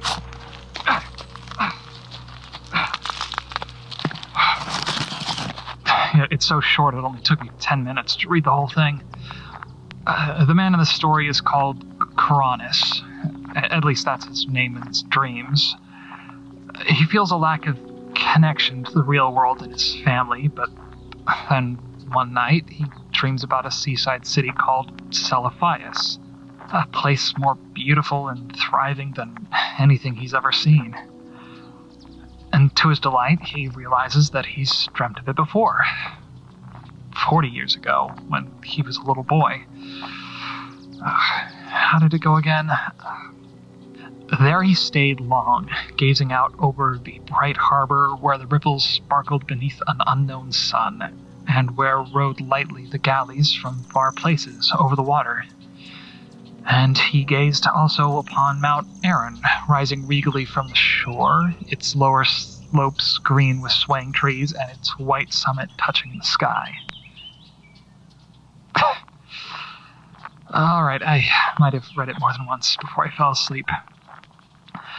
Anyway, after this long, glorious night exploring the most beautiful city and the most peaceful dream he's ever had, he wakes back up. And then for months, he doesn't dream of it again. He still dreams, of course. One time he's flying over mountains at night and finds an ugly, rough stone wall, too gigantic to have risen by human hands. Another time he dreams of a land with beautiful gardens that he thinks might be Celophaeus, until he realizes that it's so quiet because there are no people left alive there. And then he dreams of climbing an endless spiral staircase all night, only to reach the top at sunrise and see that the land below is full of decay and death. Anyway, after months of being unable to return to Celophaeus in his dreams, Cronus finally makes a decision. In order to stay asleep for longer and find Celophaeus faster, he'll drug himself with copious amounts of sheesh. But before too long, he's used up all the drugs he could afford and run out of money. And then one day, as he's crossing a bridge, he sees the knights from Celophaeus coming to take him back to that city permanently. I know I shouldn't be jealous of Coronis. I know the story is still technically horror. I mean, he ends up ruling over the city in his dream, but his body is found washed up on the shore near his childhood home. But even so, there's an allure to the story that I just can't shake. Huh, that's odd. I didn't notice it before, but these hills, they almost look like they've been sculpted, I guess. I've gone over at least 3 of these big rises on my way up, and the twists and turns are starting to feel really familiar. I guess even nature repeats itself sometimes. Things have been pretty quiet out here, at least. I haven't had any issues hiking since my run with the forest fire. I've actually been thinking about that lately. In light of what happened in the basement, maybe I... Sorry, there's no one around for miles, but there's a ladder in the woods about 30 feet off to my right. It's about 6 feet tall, wooden, and handmade by the look of it. Just leaning against a random tree. That's really strange.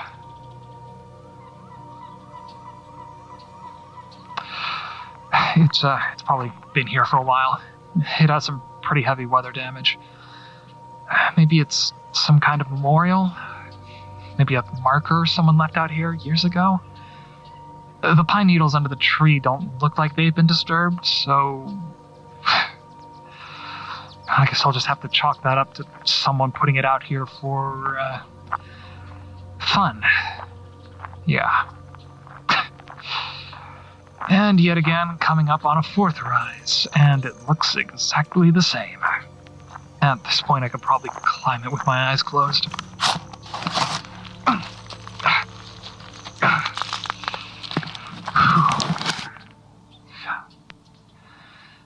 It really is a beautiful day, though.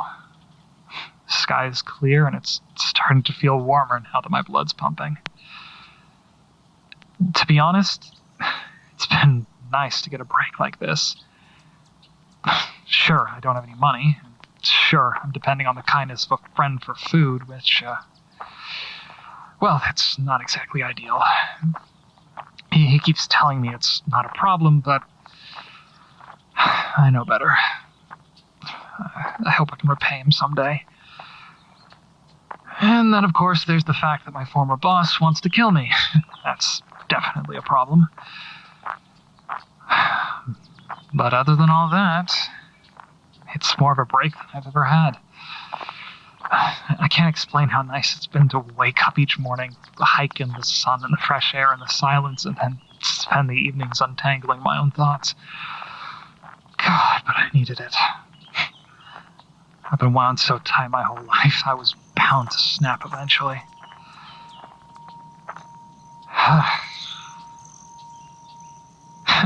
Okay, maybe I already have. Not only is that the 5th identical rise in a row, but the ladder is here again. Maybe it's a different one, but it looks exactly the same. Same height, same shape, even the same angle against the tree. Only this time it's closer. Maybe 20 feet away? Not dealing with that right now. It's weird, but I'm in no apparent danger. If I turn around now, I won't get another chance to explore this place until next spring. And even though I'm doing slightly better, I don't want that curiosity about what's up here hanging over me all winter. I just know I'll end up risking it, even with the snow.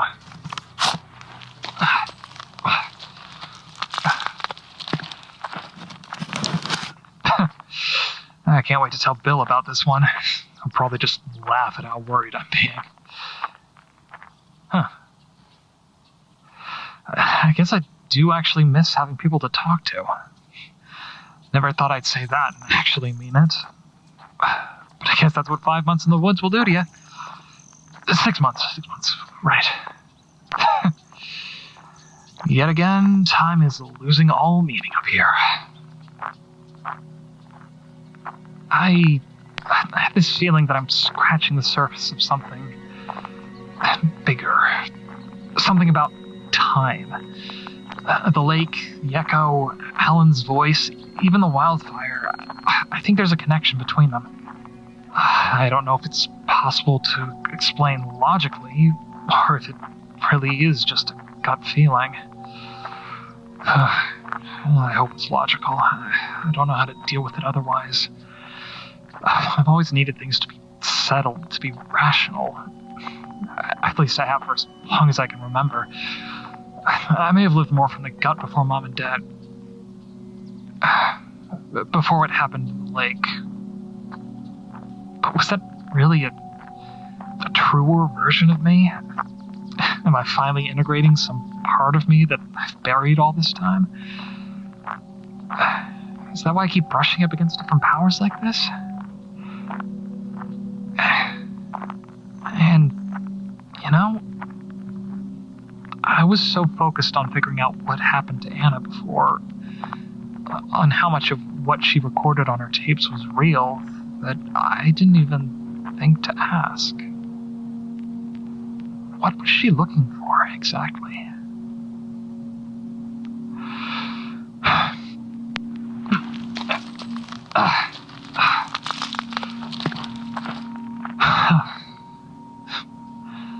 So that's how it's going to be, huh? There's another ladder. Same look, same setup. About 10 feet away now. And I'm getting this feeling that... No, that's probably just the altitude getting to me. You know what? I think I might actually turn around now. I hate going back now, but if this is like last time, then I don't want to get too far in to turn back. And I'm going to switch you off, too. Try to go a little faster on the way down.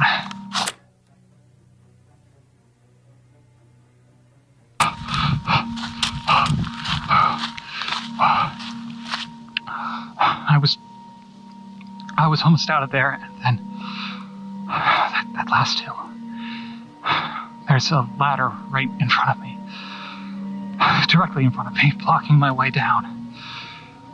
And I know it wasn't here the last time I came through. It's barely a few steps away now. There's moss growing in some of the cracks in the wood. Not a lot, but it's surprising to see given how dry it is up here.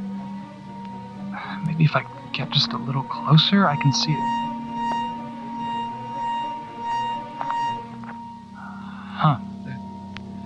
There was a strange, almost a ringing in my ears when I got closer. I should just keep going. Walk around it and get home. This could be dangerous, and I have no idea who or what actually put it here. Or maybe I could just...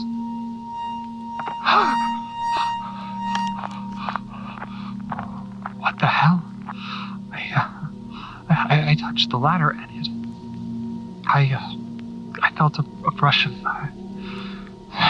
euphoria. The fuck? What the fuck? I need to get out of here. There should only be this one hill left, and then a big turn to the east, and then it's level ground all the way back to the cabin. All I have to do is walk away. Just walk away, Bailey.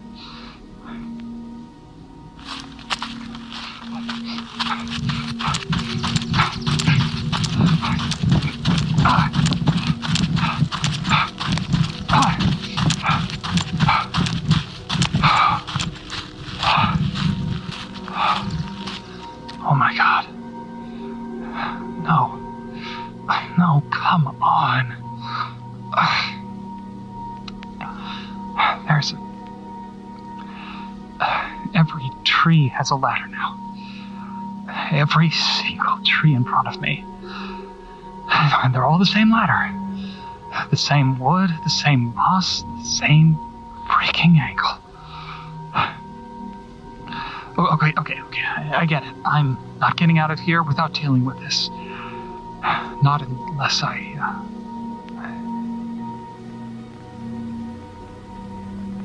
So, Kuranis sought fruitlessly for the marvelous city of Celophias, and its galleys that sailed to Serenia in the sky.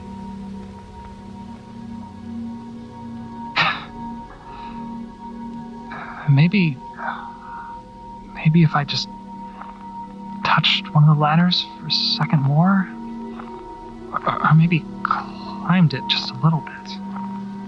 Maybe then they'd let me go. Something is clearly trying to tell me something. Maybe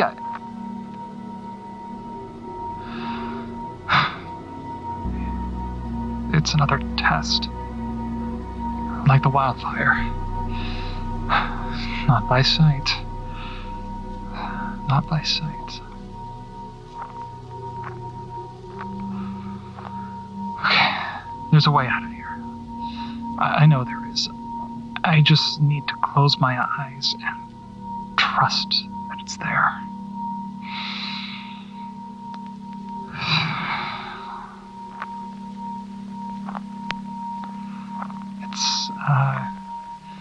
It's working. I'm making it. One foot in front of the other. Just keep calm and keep your eyes closed. You'll be out of here in no time. You can...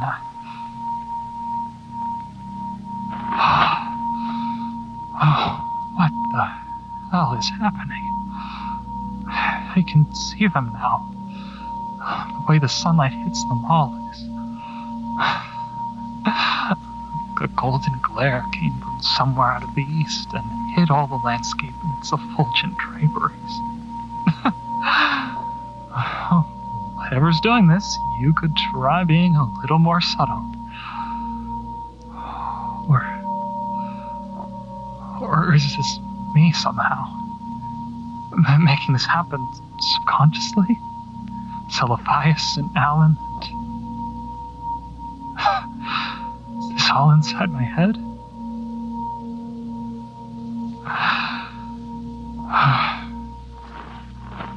I'm okay. I can see the edges of the trees now, so I'm almost out. Everything's going to be okay.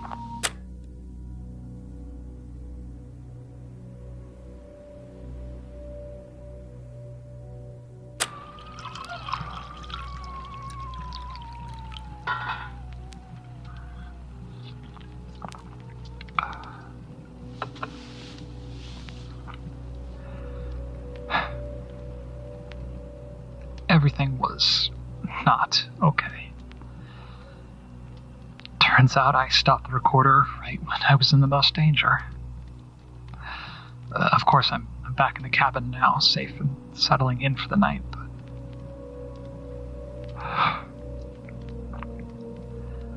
I have never felt anything like what I felt then, looking at the ladders surrounding me. I knew they were dangerous.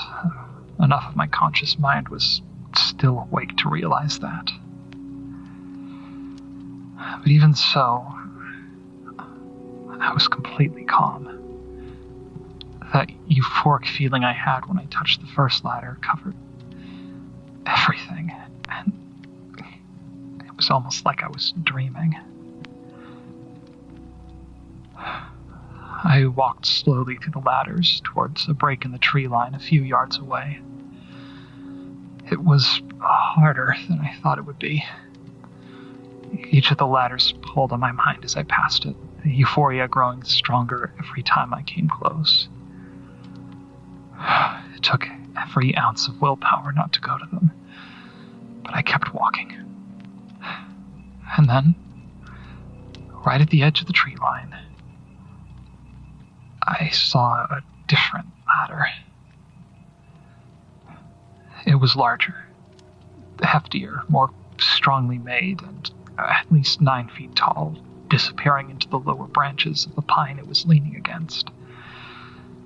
I finally stopped when I saw it. I knew that the other ladders were dangerous, but this one, it felt safe. The blinding euphoria fell away as I came closer too, and somehow I knew that I had to climb.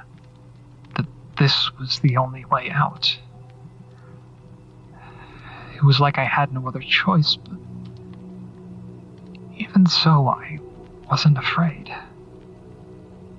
I hesitated for a moment before I reached out and touched it. And as soon as I did, I was filled with a kind of joy I've only rarely felt in my life. A joy that made that euphoria feel cloying and artificial, somehow too strong and too weak at the same time. It reminded me of being a little kid, resting on the couch after a long day of adventures with my family. It reminded me of how it felt to get lost in the stories they used to tell me, swept up in the currents of another life. And it reminded me of being in Alan's arms at night. That feeling of contented safety just before we drifted off to sleep. And for once, I didn't have to do anything to sustain that feeling. I didn't have to grasp at that contentment and gratitude to try and hold on to it. It was coming at me, filling me. I reached out with my other hand and started climbing, one rung at a time. As I climbed higher and past the first set of branches, the world around me began to change, like a veil thinning and falling away to reveal something new. I found myself climbing a ladder on the side of a small, stuccoed building, like the kind you see in Greece or with ancient Pueblo houses. I was climbing up to the flat, wide roof of some kind of home. I looked around. I wasn't too high up, but I could still see the alleyways and promenades below the house. It was a city. A genuinely good city. I know that sounds strange, but what I mean is, when I looked around, I didn't just see the sunset filling the sky with purple, pink, and shimmering gold, or the canals glittering below the wide streets, or even the colorful rooftops and lush gardens of the city around me. I could tell that people were happy here. Far away, I saw them smiling, laughing, and sharing meals with one another on their roofs and down in the streets. I just knew that their lives and their happiness were what mattered most in this place. I could feel it in the air, the same way I felt the Guardian, and the fire, and the lake. Even if the emotions I felt couldn't have been more different. It was real. And I was really there. And when I reached the top of the ladder, I saw Alan. He was sitting there on the rooftop, silhouetted against the sky. I couldn't believe what I was seeing. One moment I felt shock, elation, and pain wash over me, but the next it was all replaced with relief as Alan smiled at me. Like he wasn't surprised to see me at all. And then he asked me to come up and watch the sunset with him. I hesitated. Out of everything that happened today, that's honestly what surprises me the most. That I hesitated when he asked. I looked down at the city again.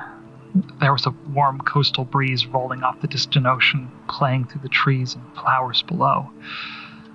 A few strange birds floated on the updrafts, calling out and filling the air with life and music. And there was Alan. It couldn't have been more perfect.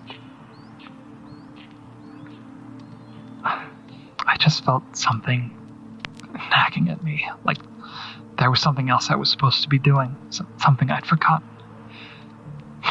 Alan laughed when he saw the look on my face. I think he actually called me a space cadet, like he used to whenever I got too lost in my own thoughts. And then he said, "Your parents will be coming up soon. I want to leave room for them on that ladder."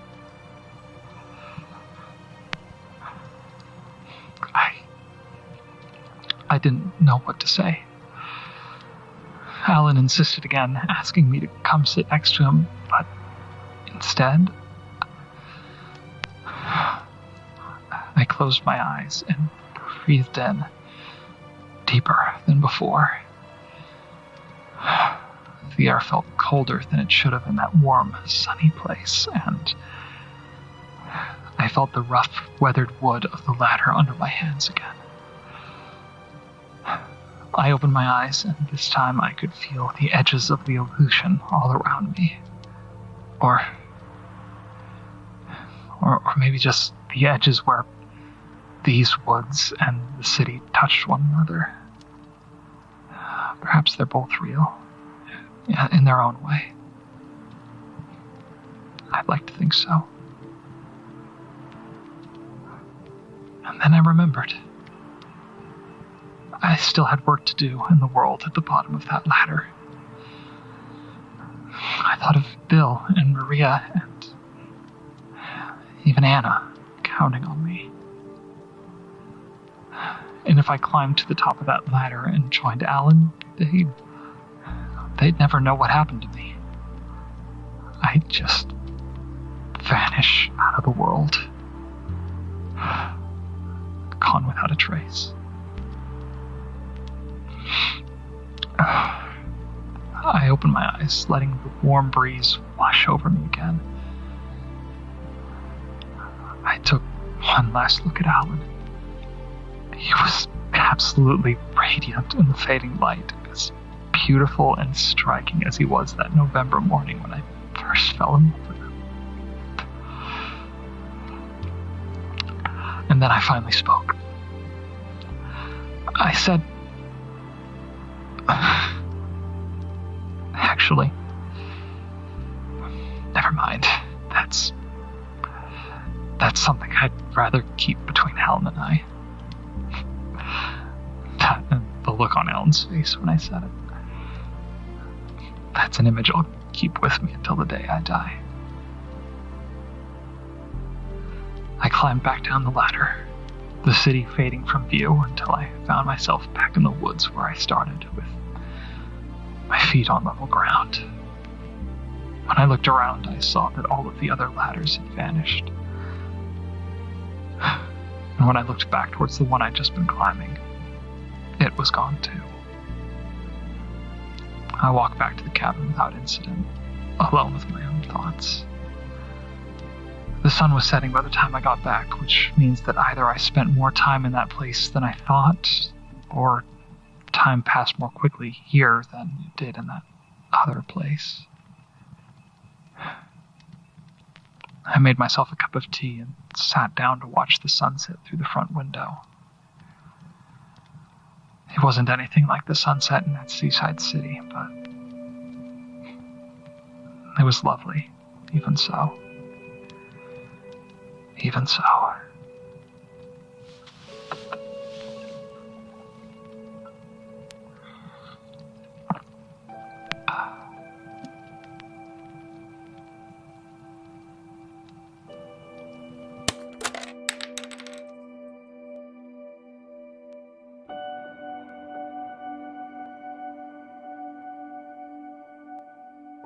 The Sheridan Tapes, Episode 38, Beneath an Unknown Sun, starring Trevor Van Winkle as Sam Bailey, with original music by Jesse Hagen. Written by Virginia Spots and produced by Trevor Van Winkle and Virginia Spots, and made possible by our supporters at patreon.com/homesteadcorner and at ko-fi.com/homesteadcorner. Visit thesheridantapes.com to view additional content, rate and review us on Apple Podcasts, and connect with us on Twitter at Sheridan Tapes and on Instagram at The Sheridan Tapes. I'm Trevor Van Winkle, this is Homestead on the Corner, and you're listening to The Sheridan Tapes.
All right. How are we all doing, everyone? Gosh, I love that episode, but it is a heartbreaker. Yeah.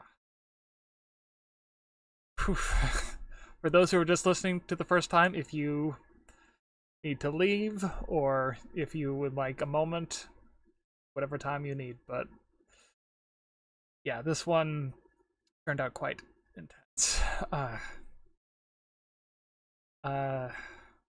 I'm dead. Yes, I know, and I probably deserve it, but these moments are all leading towards improvement and character development for all of these characters, including especially Sam, so please just keep that in mind before pouring lemon juice over my paper cuts. Gosh. Okay. There was a silly little question from Soap. What is Sam's tea of choice? I would imagine probably when he was in Agate Shore, probably Earl Grey, just some kind of simple black tea, Lipton's maybe, just probably something fairly cheap and highly caffeinated to get through the day. Now I'd imagine probably some kind of herbal tea. I would probably think, well, what I like is, I've said it before, it's licorice tea or chamomile or something like that. Something just calm and soothing and with a good taste that, kind of helps you feel a little bit, just feel better and healthier and that kind of thing. Simple things like that, probably.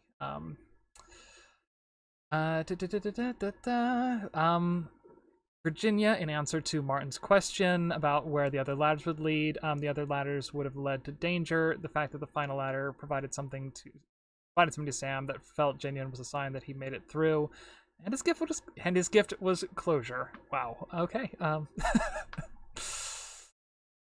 Oh boy. Yeah, that is. I relate to Sam every day more. Yeah, Martin, me too. Honestly. There is a lot of me and Sam and a lot of Sam and me. And you know, even though I didn't write this episode, it provided a lot of very good moments for me in performing it, and yeah, and it was just hit right at the heart of Sam's character and his story and his arc of change. So yeah, very good episode. And it did kind of surprise us where this one went from the initial concept. We'll talk about this more on the Patron pod, but yeah. From Shay, is the safe ladder a sign that Sam's powers are growing and he's learned to control them better? Possibly. I mean, obviously, whatever is doing this is, you know, cueing off of his thoughts and being influenced by what's going through his head. It's not entirely something he's created, I don't think. It's a bit, maybe perhaps 50-50 between him and whatever's creating this. But, I mean, obviously a lot of this, his journey this season is learning, well, emotionally to deal with his own traumas and heal, and especially in this episode, learn to live again in many ways. But, you know, in terms of what his goal is so far, it's to learn to understand and control these abilities he has. Yeah. I would think maybe, yeah, that is a positive sign that he was able to, that there was a way out of this situation, and that he was able to find it, if not create it himself. Not, you know, obviously he wasn't conscious of the fact, if he did create it, he wasn't conscious of the fact that he was doing it, more of a subconscious type thing, but, you know, that is an interesting, yeah, perspective on that. From Virginia, the initial concept was more like spooky ladders in the forest, that's all, and then it was like, hey Trevor, here's a heartbreaking summary for you, haha, it's very different now, and yeah, it was like, one of those okay moments when I got that, and I was like, can we do this? Is this okay? And then, like, no, this is an important step in Sam's journey, and this is the right time to tell this story after what happened with Alan. From Martin, and a question Virginia has answered, did you have a specific town or landscape in mind when writing the description of Sam's dream city?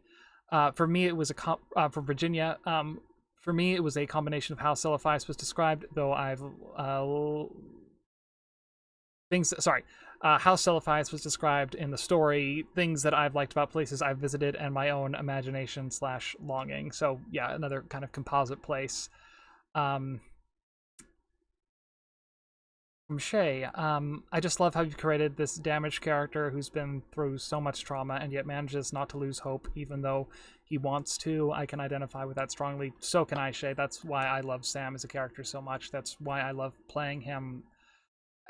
It is so, yeah, I really, really identify with Sam personally, especially, you know, after everything, the journey he's gone through, his personality and his, you know, identity, all of that stuff. It's just, yeah, I love it, and it's so important to me that this story is explored and told honestly and with as much heart and soul as I can put into it. And with Virginia's help in this script, it was just, yeah, firing on all cylinders. Story.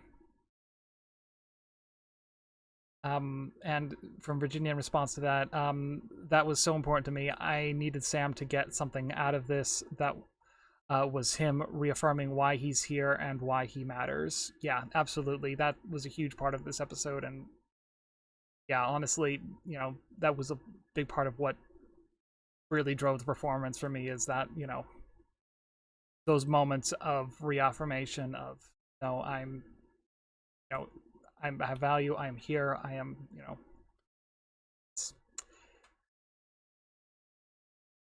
choosing to continue on, choosing to be there for others and value his relationship to others. Yeah, exactly. I mean, there is,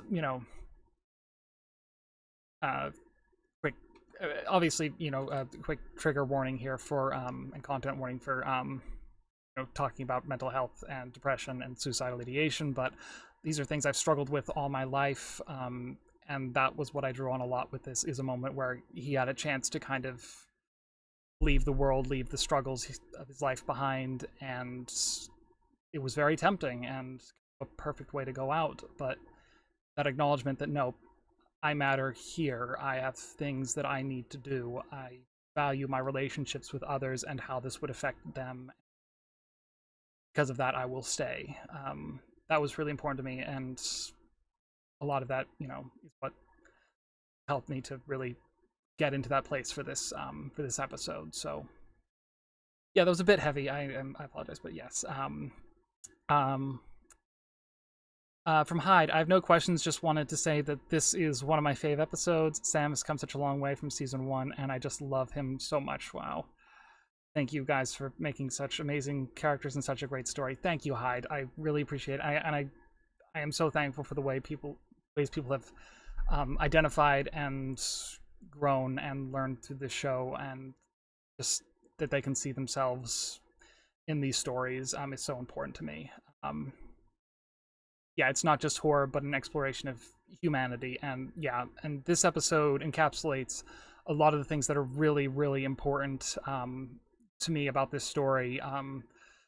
From pretty early on, in like the earliest versions of the planning document for this series, what we were drawing on, was gothic horror, and particularly its ability to use the terrifying to bring the audience to the place of the transcendental and the beautiful and the things that surpass kind of our usual way of seeing the world. And this episode, I think, really, really did that, perhaps more than any other episode we have released. And I'm so proud of Virginia for writing this episode, and I'm so happy with how it turned out. So, thank you.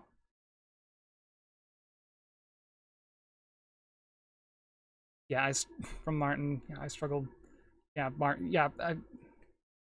and I know it is a common struggle, and it does just help a lot to have that be witnessed by others, even in characters, and be shown that it is not all of this. There is beauty in that.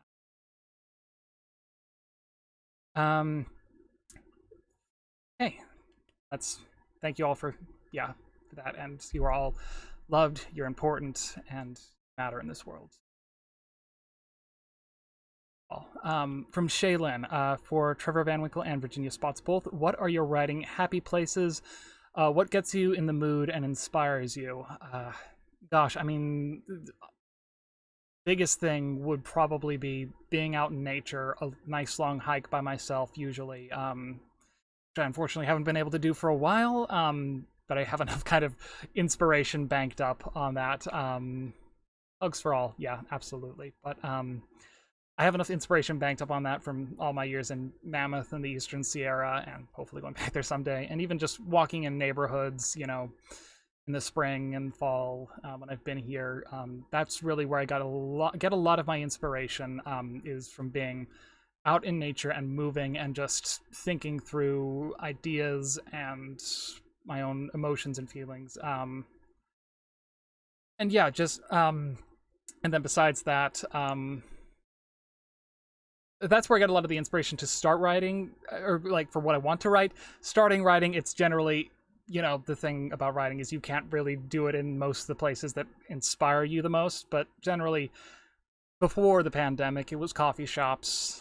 As generic an answer as that sounds, it was, finding a nice corner table and sitting or standing, and just writing with a cup of black coffee, because I'm a cheap bastard.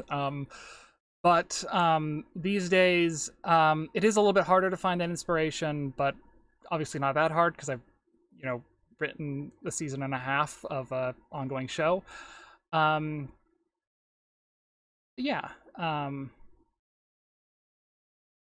Yeah, besides that, I don't have a huge amount of rituals. I like putting on either ambient music or just ambient noise that's relevant to what I'm writing that helps get me in the mood and keep me focused. Great resource if you don't know about it, mynoise.com, I believe. Just search mynoise otherwise, but it's this massive free repository of literally hundreds of dynamic ambient noise, white noise generators that go from everything from literal starships to just background kind of electronic music to one of my favorite ones for writing the Sheridan tapes is dark noise, which is kind of this ethereal, creepy soundscape that just is constantly shifting and changing. Yeah, that's a huge help for me. Yeah, and then generally besides that, a cup of coffee or a cup of tea. Those are where those are my happy writer places, kind of. From Virginia, for me, that's there's no one particular external thing, but it's something grabs me in a story. I feel it in my gut, and I just have to go for it. Also taking care of my physical and mental health and such. Oh, from Shay, yes, I am feeling a lot better in general. I have finally found kind of treatment, just what I need to do to deal with this. I'm pretty sure it is allergies, either from something inside here or just the plant life around here. So it's just been, yeah, generally, it's just, what's helped knock it down is just, a nasal allergy relief spray, decongestants, those sorts of things. Yes, but I am feeling generally a lot better. My energy is a lot better. I still have days where the sinus pressure gets worse, particularly if I haven't slept well or if I'm not taking care of myself. But otherwise, I am feeling a lot better. Thank you for asking. Sorry,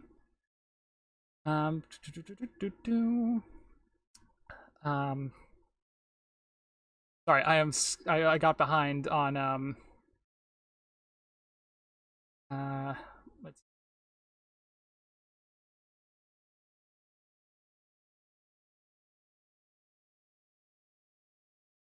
Heartwood Institute as background writing music. Heartwood Institute. I'll have to look into that, but yeah, I do have a few playlists of kind of ambient music of various genres, but sometimes that becomes more distracting than helpful, especially these days. Yeah, great question. Thank you, Shay. I really appreciate that. Yeah, those are kind of the things that I do to help get me in the mood to write and yeah, and to stay inspired. Moving outside, seeing new places, that's always kind of been. Yeah, thank you for that encouragement, but it is a struggle, and it's not a struggle I've had before, but it's just one I'm just learning to manage, which is all right. Hoping it'll get better at some point, but don't really know. Okay, I think we'll probably do the drawing for the t-shirt here pretty soon, but if we have any more questions, just anything at all, throw them into the chat and we'll answer as many of them as we can before 2:15 or 2:30, depending on how many come in. I'm just really enjoying this right now, all of you, so this is great. Thank you all so much for being here. I really appreciate it. So this has been a great way to celebrate an anniversary I almost forgot about. And honestly, it's also kind of the 2-year anniversary of Homestead on the Corner, at least the story universe, with the release of Case Notes. That was 2 years ago this Thursday. But yeah, sorry, Shay, but yeah, we had to close that at some point, just logistically. I apologize, but yeah, I'm so glad. Yeah, this was so much fun. Thank you all. Yeah, this has been great. So I hope to see, all of our patrons on the next one. We do these basically every 3 weeks or so, sometimes more frequently, depending on how we're feeling and what our stress load is like. But yeah, we will hopefully see all of you very soon. So for now, Just to prove this is completely random drawing, I have all 12 people who entered through the Google form. I have their names written down on these Post-it notes that are folded in half. I give that a nice little shake. Drum roll, please.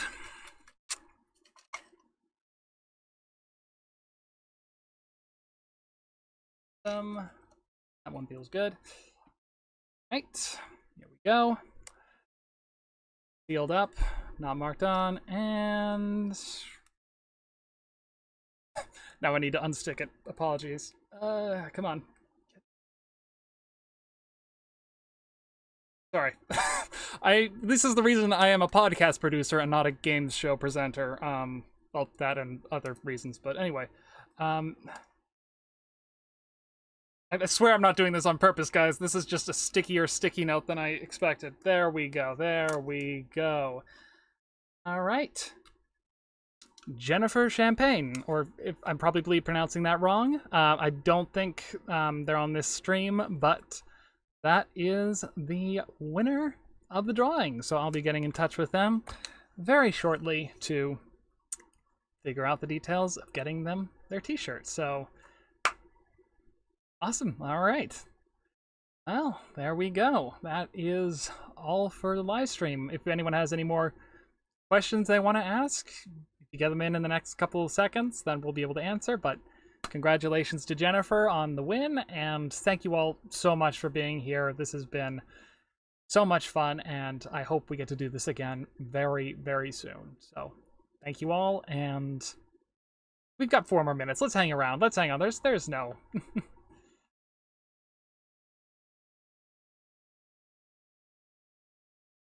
I think hide is a question they're trying to come up with. Yeah, thank you all so much. Yeah, we've got a few more minutes. Let's just hang out. Let's just run it out to 2:15. If anyone has any other questions, ask me anything. AMA, life, the Sheridan tapes, Homestead on the Corner. Anything you want to ask about, go ahead and fire it off in the chat, and we'll do speed round if a lot of them come in.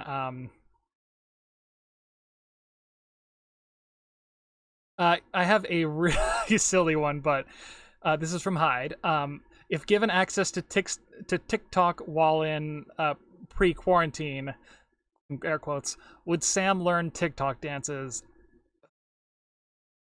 I really don't think so. I don't think Sam...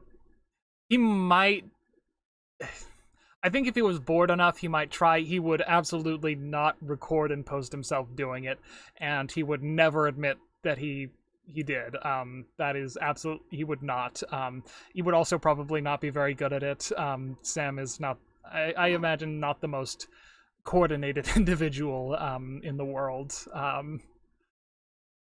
But yeah,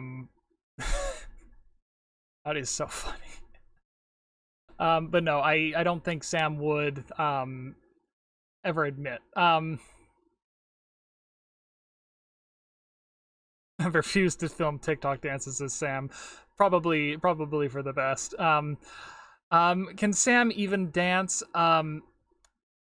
Sort of. And this is going to be another heartbreaking reference, but he did, talk about slow dancing with Alan in the kitchen at least once in Heart. So I imagine he sort of, I don't know if you count that as knowing how to dance, but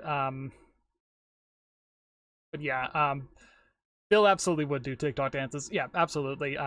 Bill and Alan both would, and Sam would be mortified by both of them. But yeah. Oh man, yeah. But TikTok dances, nope. Bill is secretly TikTok famous. Okay, fair enough. More dancing than I know, honestly. All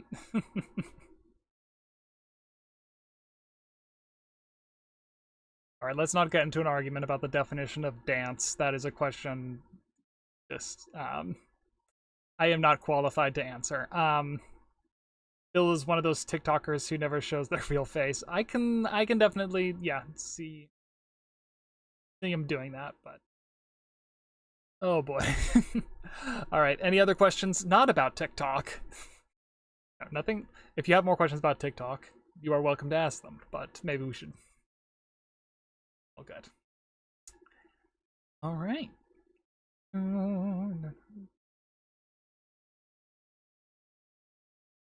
Still technically dancing, but you would not see it on a competition. All right. Not a full 3 minutes of kitchen swing. No, probably not. That's just for Sam and Alan. All right. That is my quota of silly questions for the night. All right, then in that case, I think we'll wrap it up with that. That's a nice, fun note to end on. So, again, thank you all so much for a year of these stories, for allowing me and Virginia and everyone else on our cast and crew to create these stories and share them with you. And it's been a blast. So, thank you all so much. I appreciate all of you, and I hope to see you all very soon. So, take care of yourselves, have a good rest of your weekend, and stay kind. Bye!